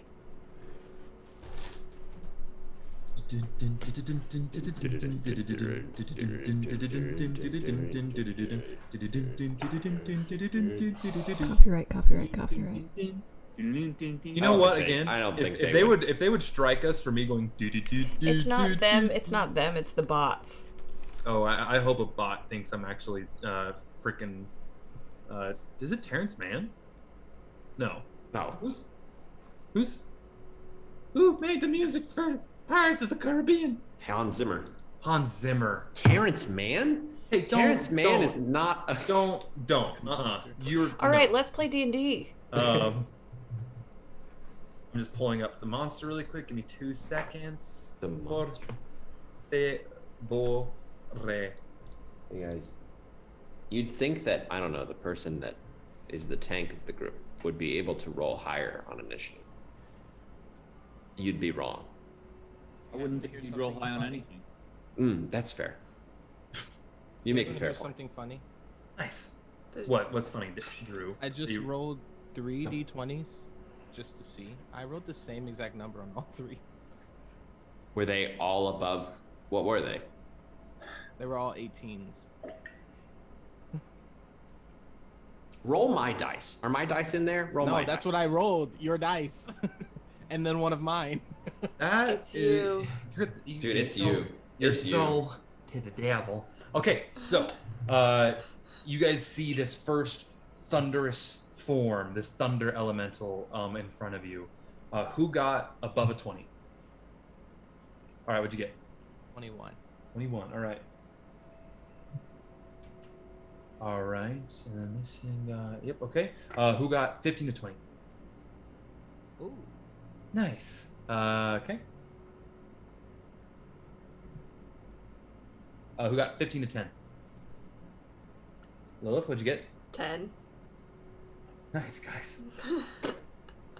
And who got 10 to 5?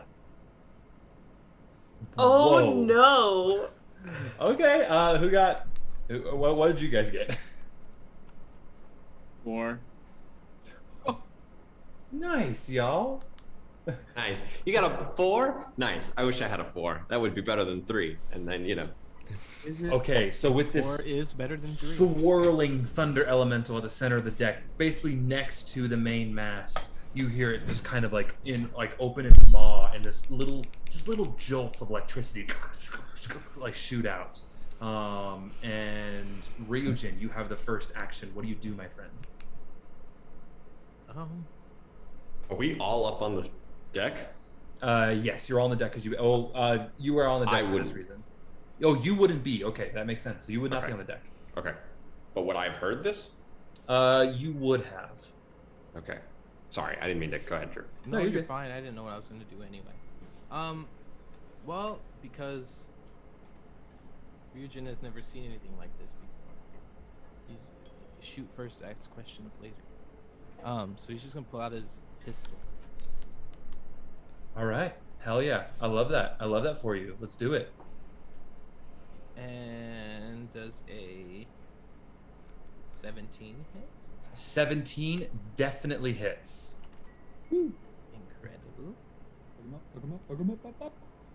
All right. Well, so as you kind of like let us off, roll for damage, please.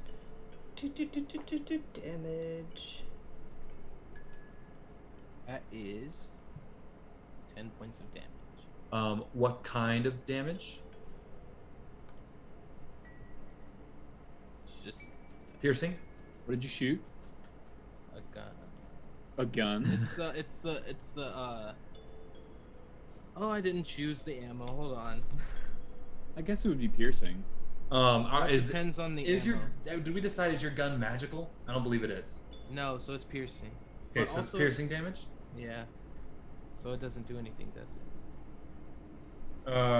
It does. It's gonna do some. It's gonna do 5 points of damage. Good to know. 5 points of damage on it.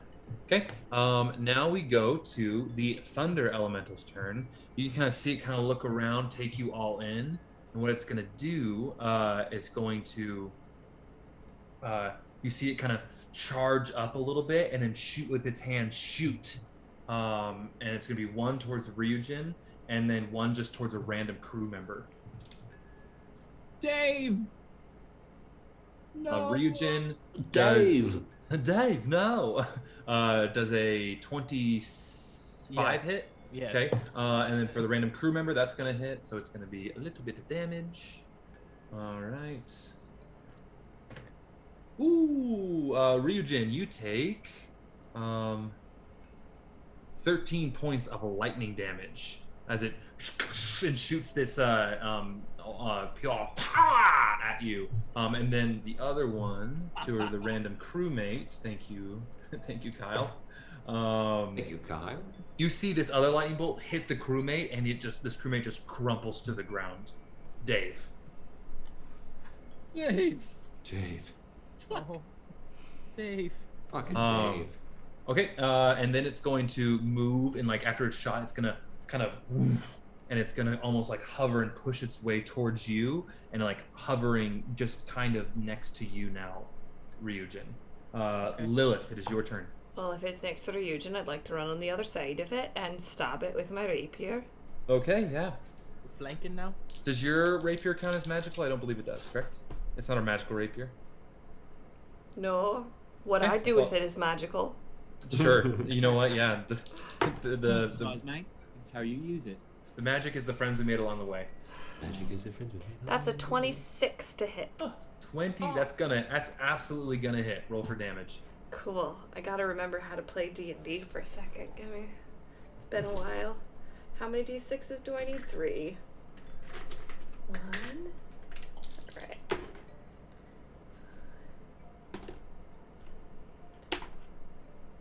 Okay, 10 plus 5, 15. So 16 points of damage for the first attack.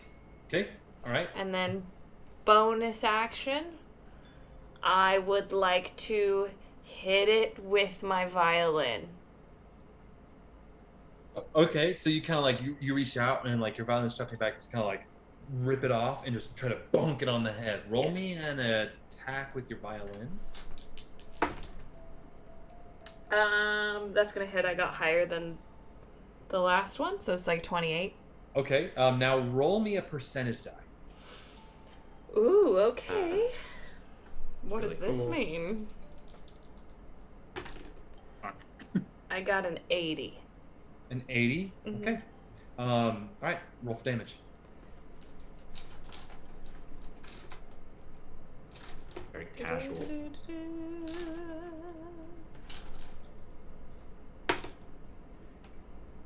8 points of damage. Total. Yeah.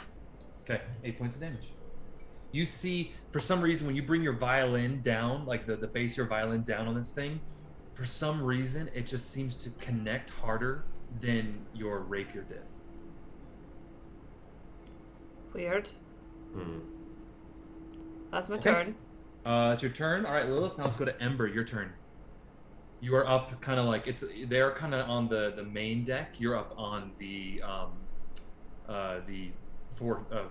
stern deck, quarter deck. That's what it is. Okay.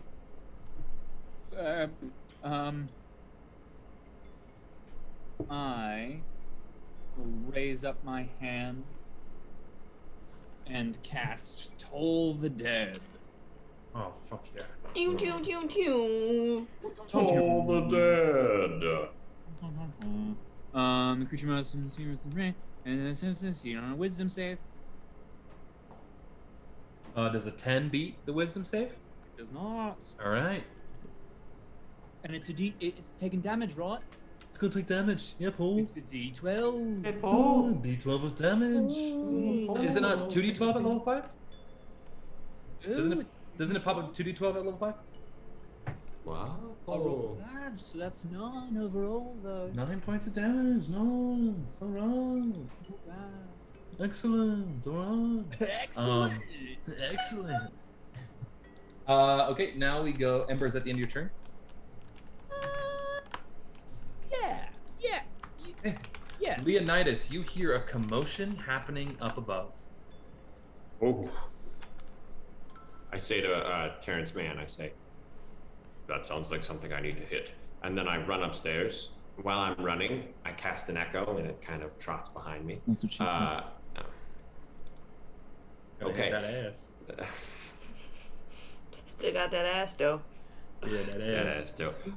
Does me going up there count as my action? Or my turn, rather? That's going to be all of your movements. So you'll be able to make, and where you are, you're going to come right in the center. It's over kind of closer to the deck. So you're about, I would say, 15 feet away from it. Can I move the echo towards it? I believe the echo. Let me reread what. I'll let you retcon and say you didn't bring out the echo until you got up there. Because you can summon the echo within, what, 15 feet of you? Yeah, but I can also move the echo regardless of what I've moved. Oh, okay. Then yeah, you can have the echo continue forward. Yeah. How far is from? 15 feet. Okay, so it goes up to the thing. Okay. And attacks twice. All right, Lilith, you see this kind of shimmering blue entity of Leonidas, but clad in a little bit different armor and a slightly like more curved sword attack. Roll for an attack, Leonidas. With what weapon? I'm just adding a different flair to your echo. Is it a different weapon? Same greatsword. It's a greatsword. It's just a slightly different. Oh, cool. You know, flair, narrative. Okay, I didn't know. I'm building the aesthetics of the theme, Daniel. If it was a Pinterest board, he would have thrown in something new and spicy. Does a 22 hit? Gonna hit, yeah. Okay. That's 7. That's 13 points of damage for the first hit. Although Okay. it's not magical. It's not magical. It's not considered magical. Yeah. Okay, 13. So that's going to be 6. And then does a 17 hit? 17 hits. Sweet. And that does. Oh boy, that's terrible. That's 12 points of damage, so 6. Well, okay, 6. All right, well, 12 points of damage total isn't nothing to balk at. You wouldn't consider? No, I'm not gonna fight. No, it's not magical. I would not consider it magical because to give a level 1 character or no level 3 character, like I guess actually do it with monks. Well, Does but it also, say- would you not consider the echo? It's not really magical. Just read the description. If it says magical attacks, then I will. But read the description. I don't Yeah, think- maybe next I don't round. think it would say magical attacks. No, I wouldn't say. It would say these like these attacks are considered magical. It says that for like monks and a bunch of other stuff too, which I would assume if it was magical, they would assume it was magical. You know what I mean? It says you use a bonus action to magically manifest an echo. What is the damage that it does? It's like force damage? Or like It what?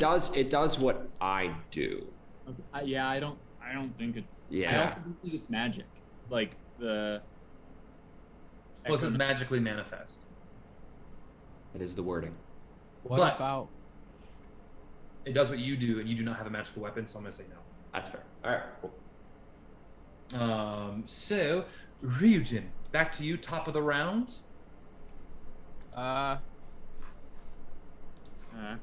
This time, I'm gonna use the Kanabo. Cast Shillelagh.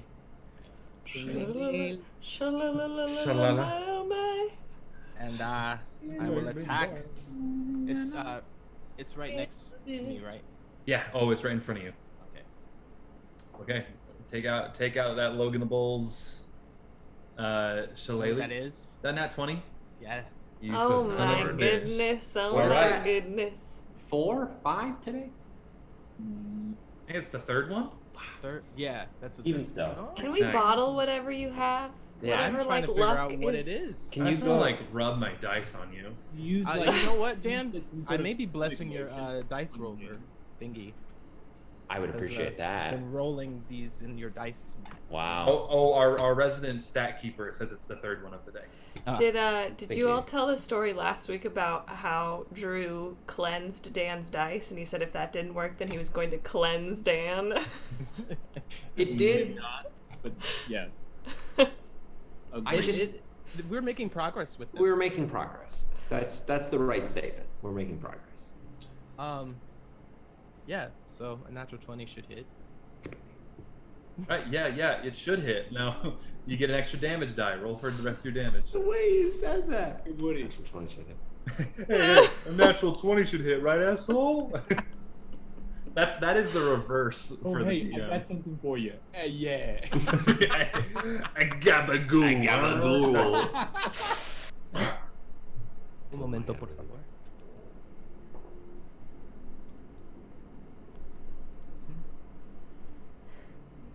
Ooh, what's this one? Oh, what's this one? I like this one.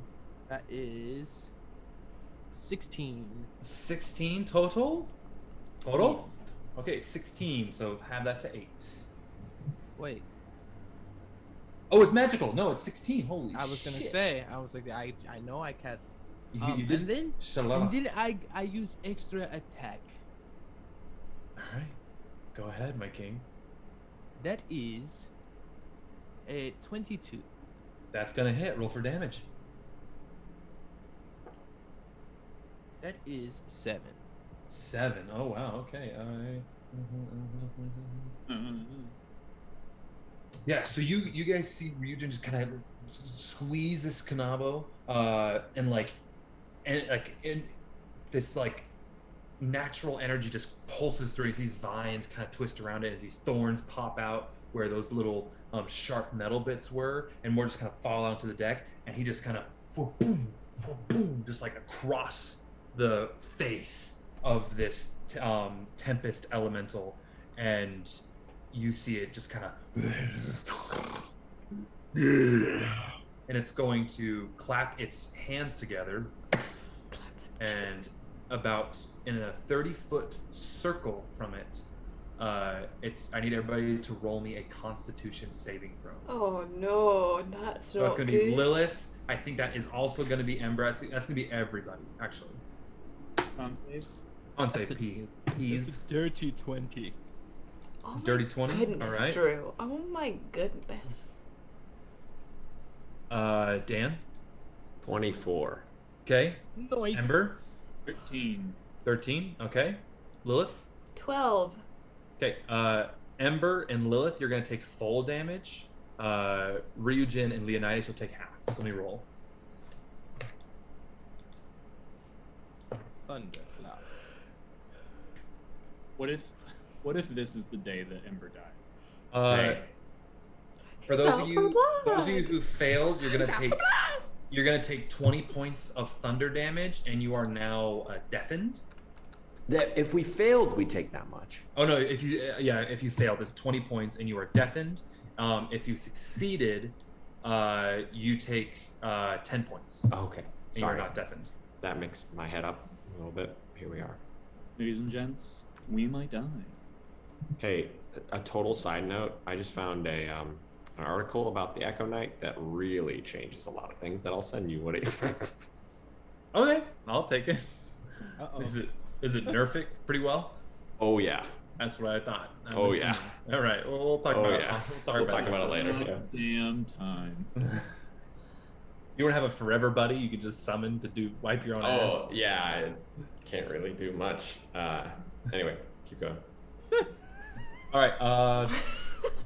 That is this elemental's turn. It is its action, so it's not going to move, and it can't do anything else. So, yeah, it can't. So that's what it's going to do. Now let's go ahead and let's go to Lilith. Your turn.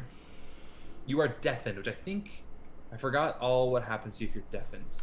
I can still swing things, I'm sure.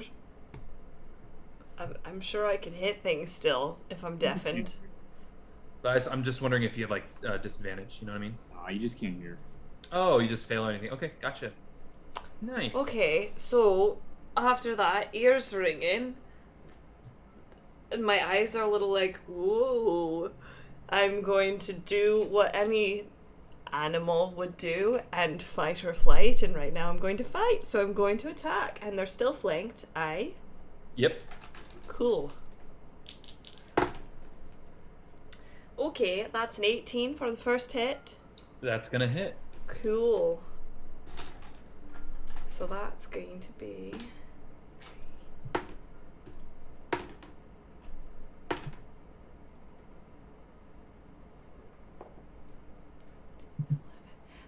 plus 5, 16 points of damage for the first attack, and then I'm gonna whack him with my violin.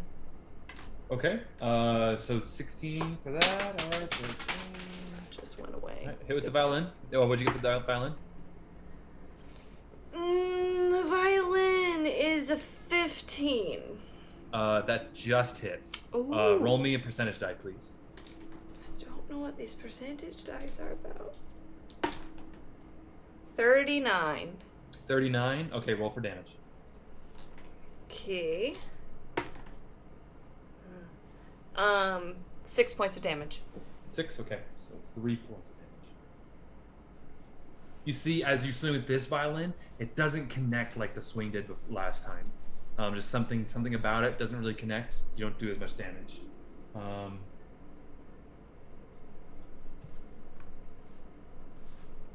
Okay, yeah. All right, yeah, you're hitting them. You're hitting them good. All right, now let's go. Is it the your turn, Lilith? That is, yeah. Ember I have with. a question. I have an answer. Is Rittenhask not helping? God damn it. Rittenhask was down in the thing, and I forgot to roll initiative for him. So he had too much gabagoo. Yeah, he's gabagoo. He's like, gabagoo was The man who can heal people is nowhere Right. to be found. Cool. Okay, you know what? Here we go. All right. Oh my God, he just got a natural 20. Okay. Oh! Coming in next round with 2 things. He fucking bursts through the Kool-Aid Back up Man's. this shit. goddamn monster. Oh God. And with the momentum, just yeets himself. He sacrifices himself for all of you. He will come in next round. Okay. Now we go to Ember with your tinnitus ringing in your ears. What do you do? I'm realizing all of my like heavier hitting spells, all lightning or thunder damage. And that's not gonna help right now. Yeah, that's gonna be a tough one with this situation, wouldn't it? So for my bonus action, I'm gonna cast Hex on it. Okay, yeah. So you see this kind of dark energy cloud kind of form in with the other swirling energy of it. Yeah, I want it to make a disadvantage on strength ability checks. Oh. Strength ability? All right. Okay, strength.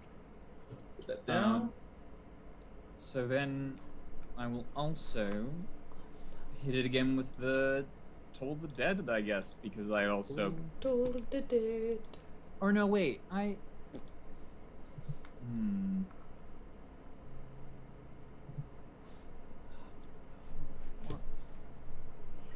Yeah, let's do Toll the Dead. Okay. Wisdom save. Wisdom save. That is a 9, so fails. So roll me the 2d12, my friend. Thank God. Thank goodness. Sit in. You shall not pass. Cut. And so 19 points of necrotic damage.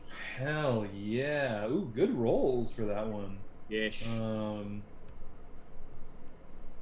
Ooh, okay, yeah. You see this whole like with that hex and then kind of just how do you cast Toll the Dead? How do you manifest that spell?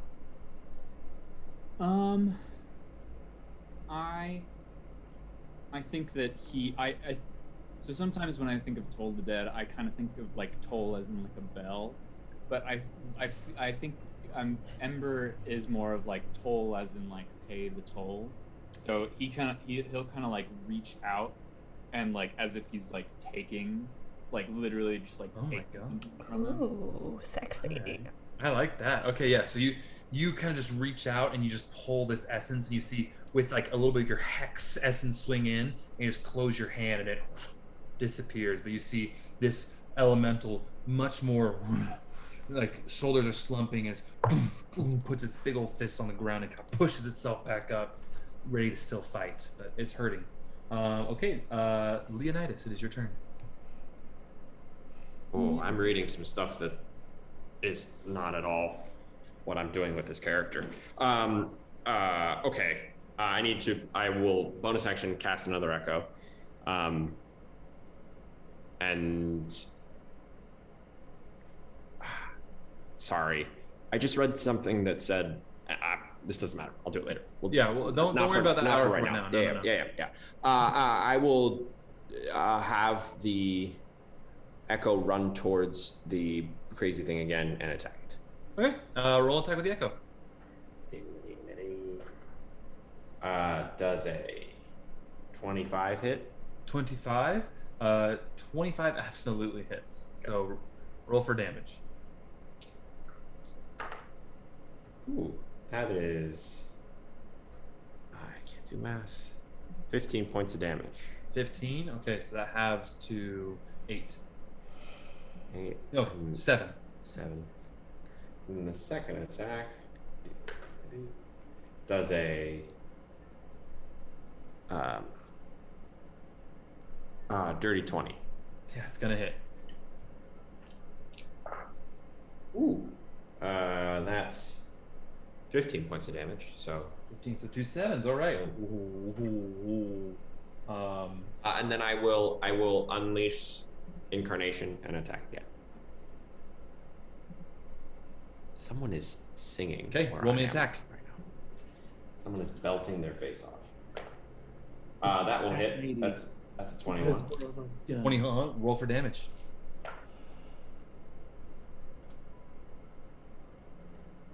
That is 15 points of damage again. 15 points of damage again. With that, Dan, take the stage, dude. It's all yours. I say to the echo, I say, E. And the echo kind of runs forward and slides and takes the sword and goes up and sideways and then like starts to get up and I like command it and I go again and then it comes back around the other way and the classic around the back slice through the middle. I like it. It's like Leonidas is a hockey coach and he has the whistle. Treat again. Yep. So as you slice up and then come down the back of it, whoosh, whoosh, you see like there's like bits of stone swirling in it too, and like some of them go phew, phew, phew, flying away, and then that essence just kind of not explosions but disperses in an aggressive way, and all the stones go flying up in the air except you see one phew, just land on the ground, and it's this shining, shimmering, looks like a little like storm cloud in a marble. Shining, shimmering, splendid. Tell me, Leonidas. Now where does... a whole new boat. So that will conclude the combats. We'll bring it right back. Let me make my screen big again. The storm continues to swirl around you. And you see these other creatures kind of starting to encircle the boat. Everybody, roll me nature checks, please. That's the right roll for nature for me. Nature versus nurture. It's nature. 18. Say it again. 18. 18. Dan? 7. 7. Ember? 13. 13. Lilith? 19. A 19. All right, with all of those, the 19, you've heard of stories of storms like these. They're usually called the Storm of the Furies. And these entities, you now connect that children's story to you. These are Furies. Wind and storm elementals that ride storms, and it's very rare to find them. And they basically will try to destroy ships, but they can be intimidated away from ships if need be.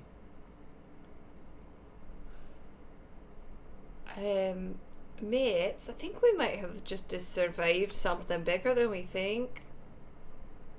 What was that? Also, is it loud? It's still loud. It's raining. There's wind. There's thunder. You see these other Furies swirling in the air past the boat. None have landed yet, but some seem to be kind of scoping it out, like swooping in and seeing it. It seems like survived it. Lilith is shouting because she can't hear anything either. So she's just like whirling around going, we need to scare them. We need to scare them away. Ooh, I have something. I'm going to use, what is it called? Your daunting roar. That's exactly what I'm going to use. And I'm going to, yes. And all of them need to make a wisdom saving throw. Okay, let's roll. Got a 7. Nope.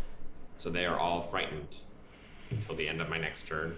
So you all, after fighting this thing and pretty much beating the shit out of this one Fury, you guys kind of like all look up and you see these, and Leonidas, you like recall your echo, it kind of back into you, and you just kind of take a nice wide stance and like MGM lion it and just up to the sky, and you see them kind of disperse and fly away from it. Still raining, still winding, but you see the clouds open up just where your ship is, in the eye of the storm. Ember, did you cast a spell to do that? What happened? I can't hear anything. Hello? In the eye of the hurricane, there is quiet. Just Yellow The sky. yellow sky. Is I- everyone okay? Where's I'm- Kallias? Where is Kallias? Oh, I'm sorry. I was with Rittenhouse. We were coming up just now, but it looks like you didn't need us. Kallias, are you alright? I pat him down. I pat them down. Oh yes. I was hiding up in the crow's nest. It was rather fun, but nobody came to attack me. I can't think she hear can hear you, you. but you Oh. seem fine. Is Lilith, everyone else fine? Lilith, you're shouting.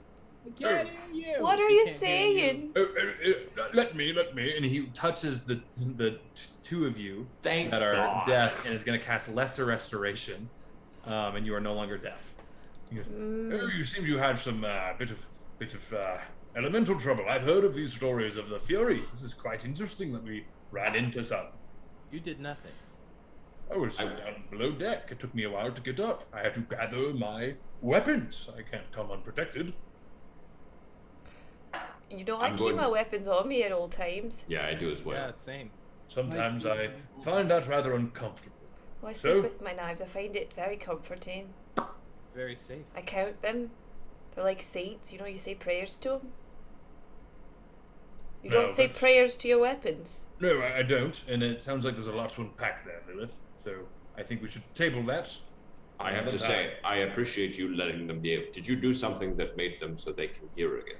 Oh yes, I just a bit of just helping out with soothing words to make them feel better and hear better. Yes. Well, good. Next time, come earlier and do that often. I usually come early. Yes. I mean, oh God.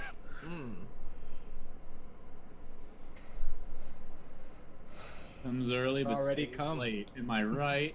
He's already come, and he's gone. Gone. He's Oh, gone, he gone. came. He come. Oh, he he come. came. Okay. He came. He came. Your boat. Well, that was With the storm swirling around you, and kind of like dispersing, this eye gets bigger and bigger and bigger to where, and about you guys continue to sail, and you hit the swells, but are able to kind of maneuver them pretty well. But then the storm passes, and you guys reach into the more shallower waters of Arn after a few hours. You don't see the island quite yet, but you can see that the water kind of lighten up ever so slightly. The smell of the wind changes, and you can smell land at a certain point. And you continue forward. Anything you wish to do?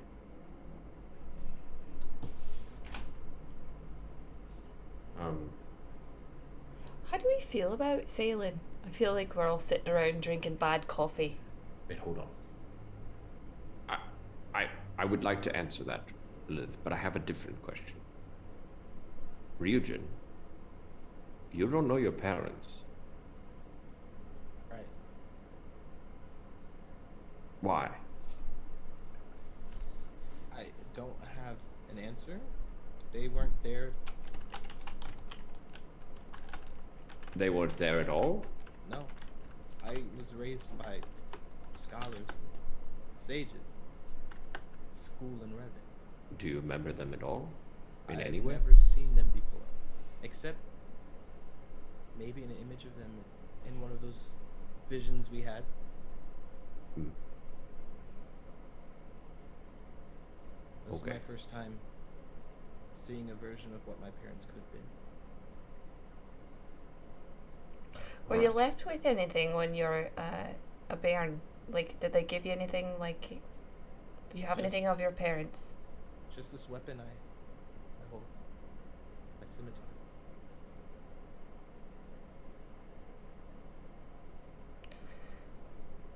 To answer your question, Lilith, Ember, roll me history checks on that scimitar. Do I get advantage because of my You don't brain? get advantage. You don't get advantage. Do I not roll? Not from where you're from. That's fair. That's 10. 10? Okay. That's good. Dirty 20. Dirty 20. Just enough. You recognize these scimitars, and you've only seen them like in a museum in Revan once before, in like a private museum that you snuck into. More of a private collection of a lord. Someone's house. Someone's house, yeah. Let's just call it what it is. Yeah, somebody's house. And you saw a set of these double-bladed scimitars on the wall, mounted.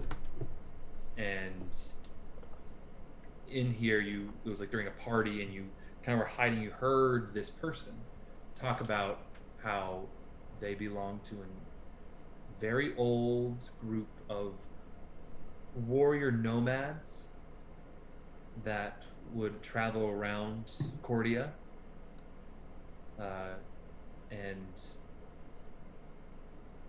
help cities, help towns, not always fighting, but they were trained in martial arts and everything, and but they'd also just were kind of traveling do-gooders. Ryujin, Yes. can I see that scimitar? Yes. I've seen one of these before. I don't know if your parents were like these people who had these, but they probably were very courageous. And I tell him everything you just told me. If you wanted, if that's something you need in your life, eventually we could have somebody, I don't know, do some magic bullshit on it and see if we can find your parents or find out what happened to them. Be amazing. Honestly, it's be a part of this journey, this adventure that I'm on. So I think that'd be a really cool thing. Thank you. Ember or Kallias are probably better people to talk about the magic stuff though, because I don't understand it at all. I look at Ember. Come on, you know. You're smart. More of a fledgling mage. Fledgling sounds gross. Sounds like sludge. Yes. It just means that I am rather green in this. See, but you're smart because you know that word. You're not green. I'm sorry. You don't know what it's like under his fur. That's fair. Or I do shouldn't make you? that assumption. I look at Leonidas and Ember. I swear to God, if you use that wand against me, or whatever it was, It's the a powder, but I don't plan to. Plan to save that for Very specific. something else. Is that a threat or a promise? Yeah, what does that mean? I don't plan to use it on any of us. No. Okay. Well, us with only skin, I hope I don't use it on us. I don't know what would happen. Well, we'll add finding Ryujin's parents to our list of things to do. But let's not let that distract us from our goal. To answer your question, Lilith, I like rowing. Boats? Meh. So if you're just rowing without a boat, is that something Yeah. you'd... That was hard sentence to say in that accent. Rowing without a Without a boat. boat. Rowing without a boat. I have rowed without a boat. On a machine, kind of that stays stationary, and I row. Where? Is it In where I'm a from. sort of exercise? Yes, one would consider it an exercise. Oh yes, I've heard of Show these. me. A group fitness class. Others. Mine was not with a group. Oh, sorry. Just gonna go back So to you reading like my rowing? paper. I do. It's very calming. It calms my mind. you also just put a boat in the water and then try to row upstream. That's I've done true. that. Row, row your boat gently up the stream. Yeah. It's a good song. Where'd you hear it? Growing up as a child in Nestleton. Have I told you about Nestleton? No, please tell us about you haven't. Nestleton. We're in a small town, large manor on a hill, almost like a small retaining walls, a castle, and then down the trail there's a nice church, cathedral that was built many years before I was born, and then the small town, there's a few roads, but it has quite a lovely warm tavern, and a few craftsmen here and there. There's also an old lady witch who lives on between all these places, and she's rather interesting, but she makes rather good tarts. Oh, what's her name? Town... I don't know her name. We just call her the Lady of the Wood. She's rather mysterious. Well, a small town bred such a big personality, so it must be a great place. Well, when you are the third son of the Rittenhasks, you have to carry some weight about you, because the Nettleton is quite an important town when it comes to the Verdant Expanse. So did you live in the manor then? Oh, of course I did. I was trained with my siblings with my men-at-arms. If you're the third child, does that mean there are two above you that deserve more than you do? Oh! Well, that's a weird way to put He's that. the Deserve oldest. more? No, I'm not the oldest. No, I am. You are third. Yes, I am. So the third. third does not mean that grandfather's son. Well, no, it's me. I am the third born. I'm Leopold Rittenhask the third. Leopold was my great grandfather. So I am, and then he was named after his great grandfather. So I'm the third Leopold. It would be grandfather. Well, no, because my father's named something else. I'm the third Leopold. It can skip. Yeah, it's kind I don't know. Can it? Yeah, can. it's skipped like that in my family in real life. but I have an older sister and an older brother as well. And so that makes you the third son, but also the third Leopold. Yeah, it is quite confusing, isn't it? Understood. But yes, I am the third Leopold of the Rittenhask family line, and I am the third son of my father and my mother. Or the third child, not son. I have my sister as well. What's your sister's name? Christine. Really? Yes. I'm sorry. Is that name not good enough for you? Leonidas? That's not what I was saying really for. It was just a surprising name considering your name is Leopold. Yes. Rittenhask. What do you want in life? Like, really? Take away the bravado. What do you want? That's a good question. Quick answer, an easy answer. I want glory for myself and to bring honor to my family. And You want to prove yourself for your parents because you always felt third best? in a way, I mean, I wouldn't say that. My parents have loved all of their children equally and have supported us in many things, but I wouldn't be lying if I said that there was a lot of, how do I say this, attention put on to my brother Edward and my sister Christine. So... Is this why you're so quiet at times?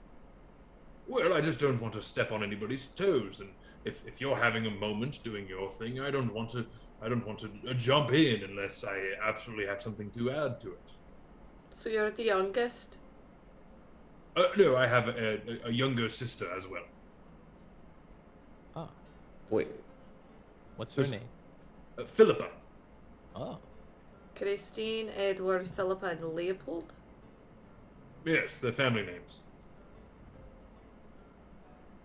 Philippa Ripinas. Yes.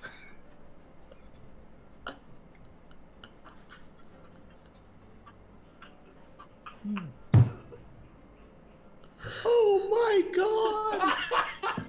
Oh my god!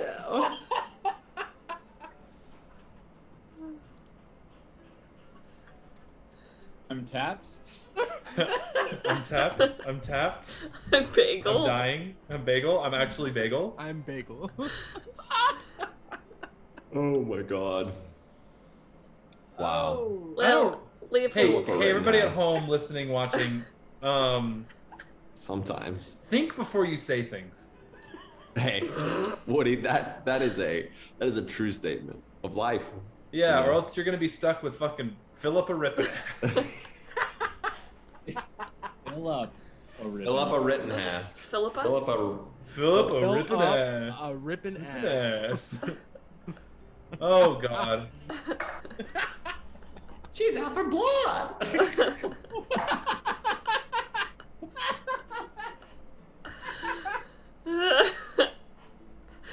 Oh no. Well, Leopold, thank you for sharing that with us. I feel like I've grown closer to you. I actually don't mind you that much. I do like you. As opposed to some of our other party members. I think you're actually quite interesting. Oh, hold the fucking phone. What is that supposed to mean? I feel like that's a bit of shade. Yes. No, not that you're not interesting. I'm saying sometimes you seem a little cold to Leopold. Cold to Leopold. Aye. Who? Me? Yes, you are quite terse with me, I would say. Well, sometimes I get overwhelmed with another person that is at the strength that I am at. Well, we can just be gym bros together, you know, that... I don't have a gym bro. Oh, but maybe you should try it out. Room for learning, yes. No, Yes. I don't, no. Would you like to work on our lats later? No, my lats are great. No, but then you can lift weights and Leopold can say, "Yo, great job! Look at you! Look at those muscles! It's great. It'll offer you encouragement. It'll make you feel good." You become friends by making connections. I need a minute. Hold on. It's too much. We're overwhelming him. Sorry, Leonidas. I apologize. Oh, it's not your fault. I'm learning not to get upset, but to take a moment. Nice.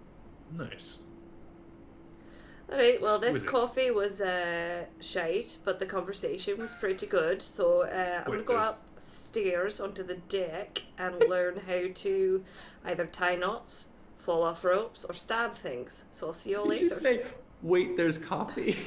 There's coffee? Oh no, I'm losing it. Nobody told me there was coffee. I adore coffee. There's coffee It's not literally great. right in front. You just said it was shite, so I don't know if you... It's more like sludge water. But if you want to, you can try some of mine. Who's making the coffee? Me. Oh. You know, it's really hard with seawater. Can't get that saltiness out. Salty coffee. I would say sometimes a pinch of salt into your coffee can help kind of cut the bitterness of some of that brew. But the sea does not have a pinch, does it? No, it does not, does it? Correct. You tried... Oh no, never mind. We're going down a rabbit hole here. Let's go return to our jobs. A nice tea break, everybody.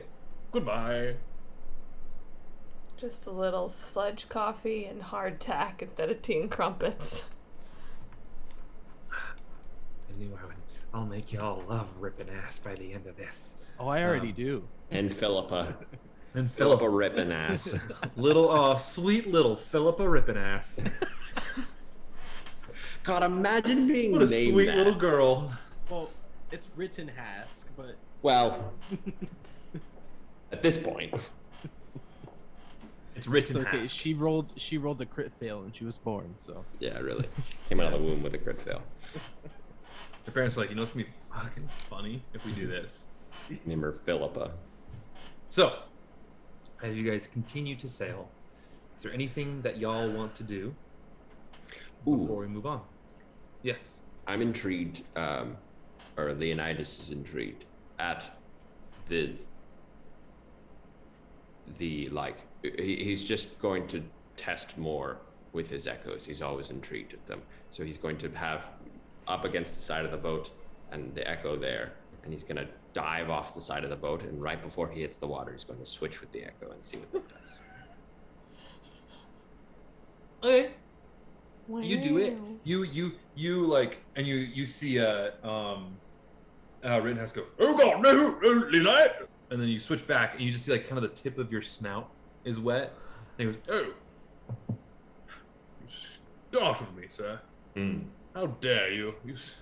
I was worried for you. Why would you do that to me? I was testing something. Well, did you find out what it did? Yes, I still got wet. Just it looks like just your nose. Doesn't matter. I did it too late. That means you're doing it right. Ooh. As a I cat, really don't need to hear this right now. I regret everything. As a cat. gabagool I can get on board with. as a cat, your nose being wet is a good thing. Oh, I know. Means you're healthy, baby. What's happening? I gave Drew that mic, and now you have the power. He's out for blood. Yes.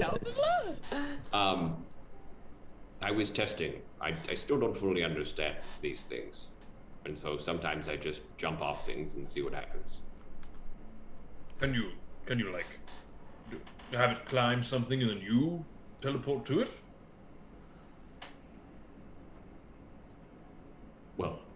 Well, see, the information I just learned? No. You can't do anything. In fact, Well, what I that's just for did, next. that's for next time.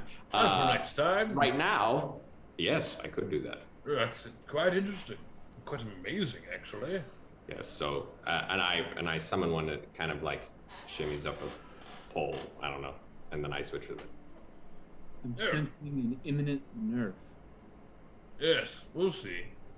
We'll see. Now, was that article written by Wizards of the Coast? No, it was written by someone random. So I Someone don't know. named Seth. Oh, Someone named the Humble Giant. So we'll see. Yeah, when it's just some one person's opinion, we'll see what we want to do. If their initials weren't MM, then I was gonna say. hear about it. Yeah. Or CP also. Oh, Christopher Perkins. Christopher Perkins. Or Gigi. Handsome. Gigi from Beyond. He just sort of descends with his beard and Hawaiian shirt. Rippin' ass. Written ass. Rippin' ass. We call you Rip. Do people call you Rip? No, but I don't mind that one. I kind of like it. It's a nicer nickname. It is a nicer name than ass. Hey, I do think it would be better than ass. I would be okay with you all calling me Rip. Does that mean I'm in the crew now? You were already. Oh, that's You can nice. heal. Yeah, that's true. You can heal. A little bit, little bit. It's enough. It's More than we had can. before. Well, I'm glad to be needed. Right. Well, I'll go back to lifting weights. And he goes down to the deck. I think I'm gonna call it a night. I was pretty heavily clapped by that Fury. Good night, everyone. Good night, Ember. Sweet dreams. Hey, as the Wait. night. Oh yes, go There ahead. was I'm something sorry. I wanted to do. What do you want to do? I don't. Kallias never saw me take the dinosaur egg, but I want to bring it out, and I want to ask him if he knows anything about it. Oh my god. Oh, he's not here. He's not here. Well, that's And I'm why here. Kallias is Woody, so Yeah. He's on the Millennium Falcon. That's a loophole. Ryujin, why would you take such a thing? It is sacred to our islands. Real there good. was more than one. We should go put this back. You don't know what it is. Do you?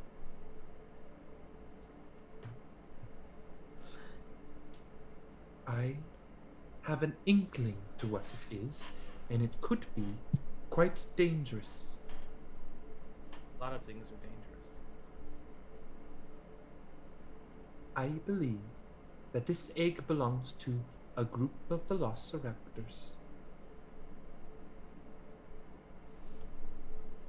Blue.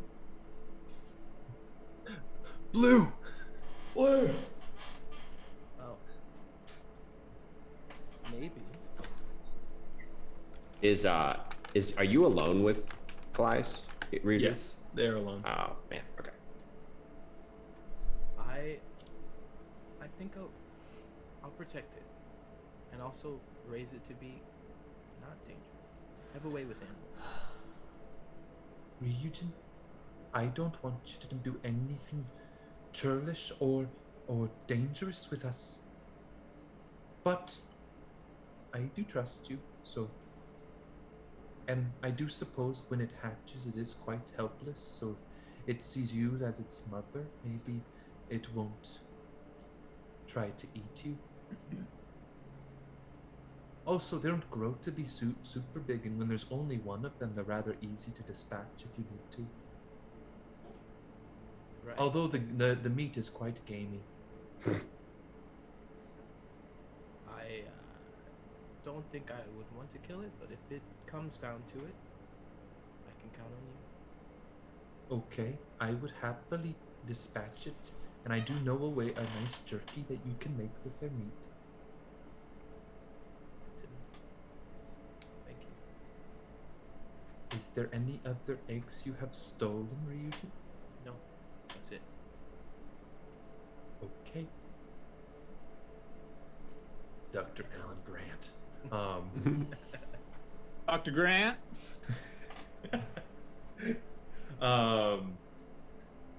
Clever girl. Clever girl. girl. Well, it's gonna hatch and be the Indominus Rex. Hell Oh my god. That... All right. Anything else anybody wants to do before the night closes? Okay. Sleep comes to you all.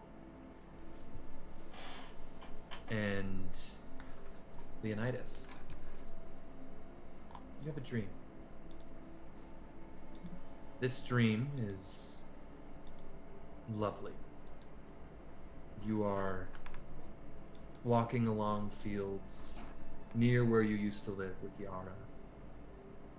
And the house is empty, but not in like a lonely way. Just maybe they're out digging for some roots, some jicama for dinner, and you just finished the day of work. And you hear some footsteps approach the door as you are sitting at the table, just kind of taking a load off, breathing in the end of the day. And it feels good. You hear these footsteps approach, and coming through this door is a well-dressed male. Human in look. Wears a very crisp doublet, has a nice physique, and sees you and goes, "Oh, good. Leonidas, I've been looking for you. How are you today?" Who are you? Don't be too worried with who I am, but I come with an olive branch of a gift. I want to help you get to your wife. I want to get you back here in this spot. Is that something you'd be interested in? Who are you? Answer my question. Call me Alec. I'm a businessman. Alec? Alec. How do you spell that for my dyslexia? A-L-E-K. Oh. Okay. Okay. Roll me a wisdom saving throw. Hold on one second. Sorry, I'm writing this down. A wisdom saving throw? Yep. 16. Just check this thing really quick. And check this thing really quick.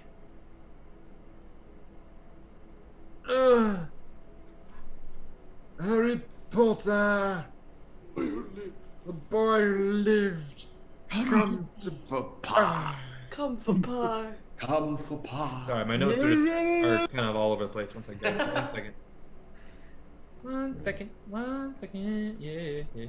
1 second. Where'd it go? Okay.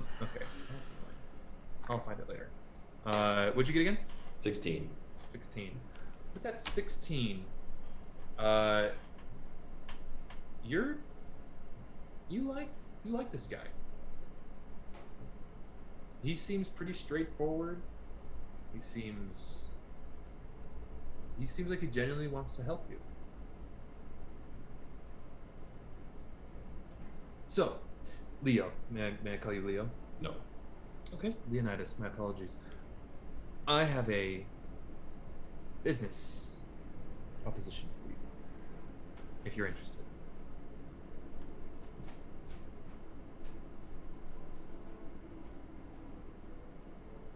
What? Well, me and my associates, we want to help you get to your wife and get your wife to you and get you and your sweet family back to this beautiful little farmhouse right here. That's what we want. But it takes some doing, and we need a little quid pro quo. You know what I mean? So, I think if you just do a little something here and there for us, nothing too terrible, nothing too out of the ordinary of what you already do, we could help you out. We have some items. I think a specific item I think you would really want to help get you back. But we need your help at first. So, what do you say? What is it that you want me to get? You and don't how are you talking to me right now? How do you know where I am? It's not necessarily where you are. It's a little complicated. I won't go into the specifics, but I'm able to make a connection with you. Yeah? This isn't real. It's a dream. It's a nice dream, isn't it? No. Oh, I'm sorry. The next one I'll make a lot nicer. What can I do for you? Bring me to my wife.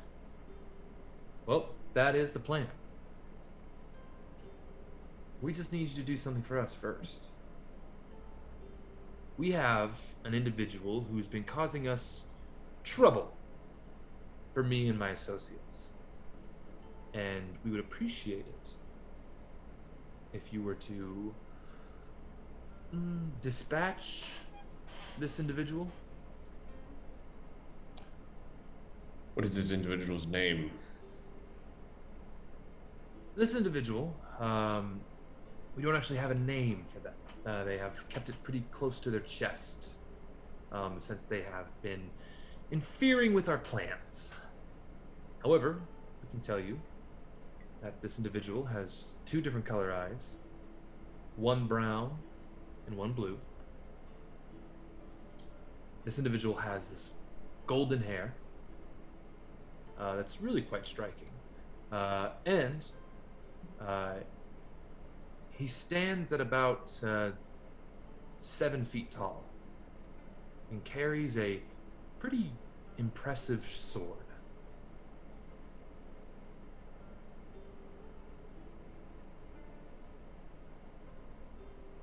That sounds like me. Oh, no. Do you have 2 different color eyes? Yes. No. Sorry. Like shit. Everything else, striking. everything else was. I was like, that sounds like me, and then I forgot about the eyes. Leonidas, he's not a Leonin.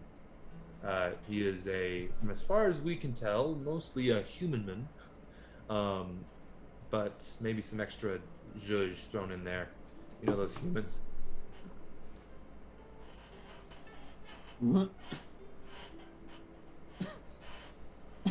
So, once you find this person and dispatch them, we can deliver you so much temporite that you wouldn't know what to do with. What do you say?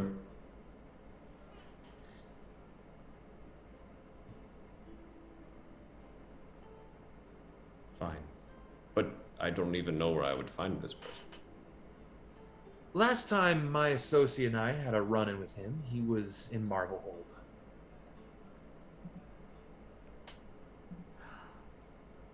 So, I would suggest start there. You don't know his name at all? I do not know his name, unfortunately. He does go by a couple monikers. The Wanderer, the Golden Sage. There's a few of them. But I don't think it's anything. It's mostly just a ranger who's wandering and causing me and my associates some troubles, and we really need somebody to help us out, and we think you're the person to do it for us. And why should I trust you? Well, we can give you what you want. But Brass tacks of it. why should I trust that you are doing the right thing? I do care about having my family, but I have learned recently that there are other things beyond that. And consequences come from the things that I do to get them. Great idea. How about sign the contract or agreement. Contract's such a heavy word. Agreement, and I can give you 2 pieces of temporite just to give you a taste of what we can give you down the road. Right now. Right now. Right here, right now.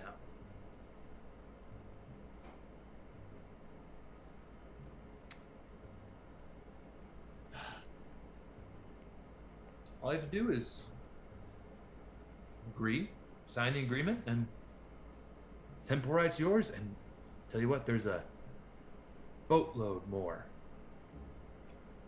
Not a literal boat, more of a barrel, but figure of speech. I don't like signing things. Unfortunately, that's business. And I am a businessman. If you don't like writing, we could sign in other ways. You come to me and I'll sign it. As long as you're okay with not getting that temporite right now, we can sign it right now if you wish. That's fine. You come to me and I sign it. You come to me in real life. Don't come to me in my dreams. Let me live my life in my dreams. All right. And where are you headed right now, Leonidas? You'll have to find. You seem to know where people are. Oh, I do not know where you are. I just know where this is. I'm on a boat. Motherfucker. I'm going fast. Okay, well that doesn't really narrow down boat-wise. Where specifically are you headed on said boat? If I tell you, you promise to only come to me and not to the other people I'm with.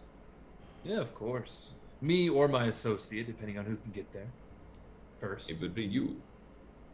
Would you not want my associate to be there? I don't know who your associate is, and I've already gone through a whole rigmarole with you. I'm not good with people. She looks very similar to me, and she's also a businesswoman. I don't care. Okay, then I'll make it me. Good. Yes, that's fine. I'm going to Arn. Oh, how fun. All right, well, could use a vacation. Let's have a good time. I'll bring the mojitos. Not a mojito guy. All right, well, pina colada it is then. All right, well, Leonidas, this has been a treat. I will see you in Arn, and I will have the agreement ready for you, and you can look it over, all that good stuff. And then upon agreement, you'll receive those 2 pieces of temporite I promised. I'm a man of my word. Leave my dream. Enjoy it. And you see him get up. He walks out the door, and your dream, you are there. That good feeling washes over you again. Not that it really ever left, but you can almost hear the humming of Yara. And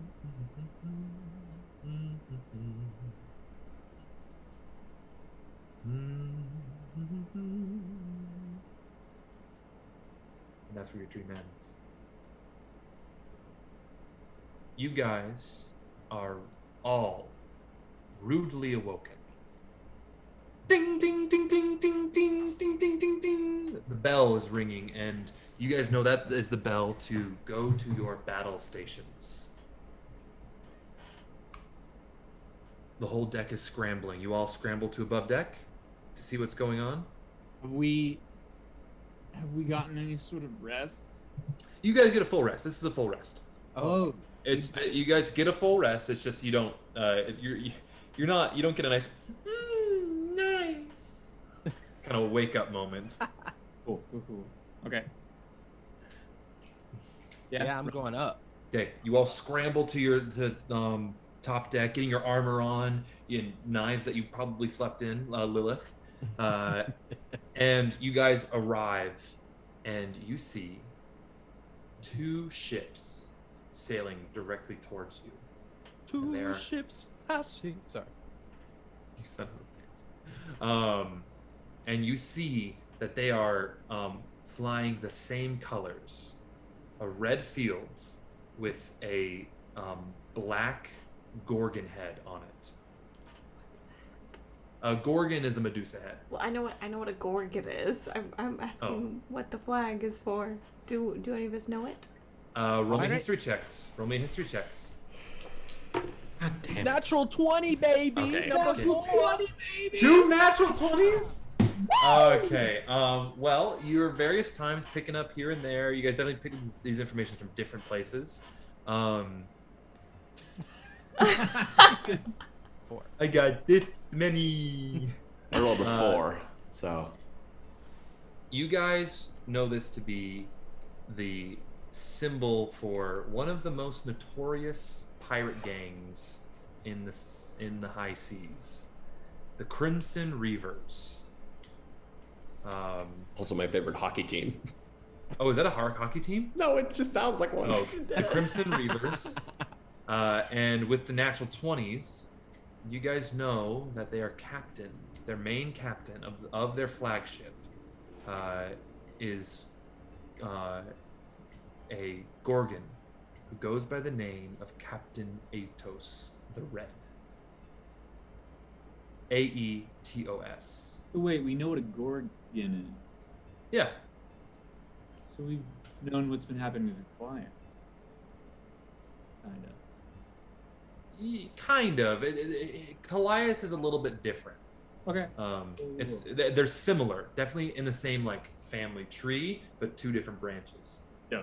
Because Kallias still has a lot of elven features to them. Same family, but not the same species. Yeah. Yeah, it's kind of like the difference between a black bear and a brown bear. Or like a chicken and a peahen? Yeah, or more of a chicken and a pheasant. Or a dog and a fox. Yeah, that's really nice. That's a Or good a one. turtle and a pigeon. Yeah, nope. I love the idea. Or an ocelot. Hey, turtle doves. That's Turtle doves, White. pigeons, done. So you guys see these 2 ships approaching you from the north. And that is where we're actually going to end tonight. Because I feel like this is a good place to pick up next week. With some ship stuff. We're going to get into some real ship, y'all. All right. Well, everybody, thank you so much for hanging out with us. It was a little bit of a shorter session today, but it was kind of a fun travel. I wanted to try some new stuff and introduce some new ideas. Oh, Initiative League is now just raiding with a party of 11 right as we're finishing the Initiative stream. League, what's up? How are we doing? We literally just ended the stream. It's so great to have you all. Holy crap. If you like our faces, you can find us on YouTube, Spotify, and then back on Twitch next week. Yeah. We are just finishing our stream. For those of you who don't know us, we are a D&D stream, and we're all New York-based actors and creatives and all that good stuff. So we stream on Thursday nights right now, and that's what we do. We play some D&D. So we would love to have you all join us on our Discord. Check us out next week. We'd love to have you. It's a fun time. And it looks like you guys have some wonderful vibes with you. Danny Nat 20. Danny Nat 20 That's is a a great great name. name. That's a great fucking name. 20, eh? The dumbest Danny game Nat name. 20. Nat 20. We just ended the session with some pirate ships pulling up to their ship, so we'll see what's going to happen next week. But if you are into us, check us out on Discord. Join our Discord. The link was just thrown up in the chat. It was so good to have you all pop in for a second. That's super sweet of you. Thank you, Initiative League.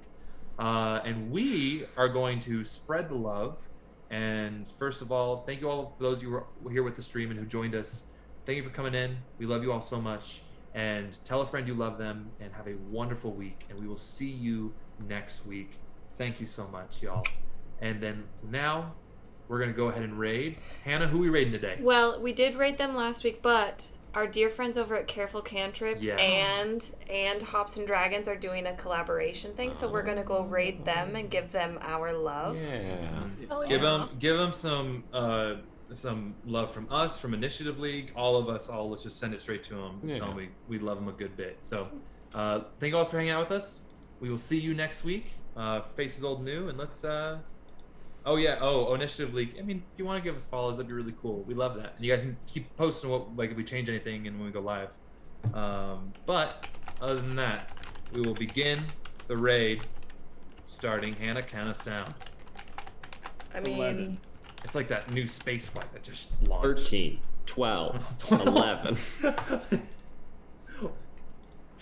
Countdown from weird numbers. We started watching Ted Oh, Ted Lasso! Oh, we're also Ted Lasso. We're big Ted Lasso fans. I think we're going. I think we're Are we ready to raid in 2 seconds. We're raiding. All right. right. Thank you all so much. Love Bye, you everybody. all. Mwah.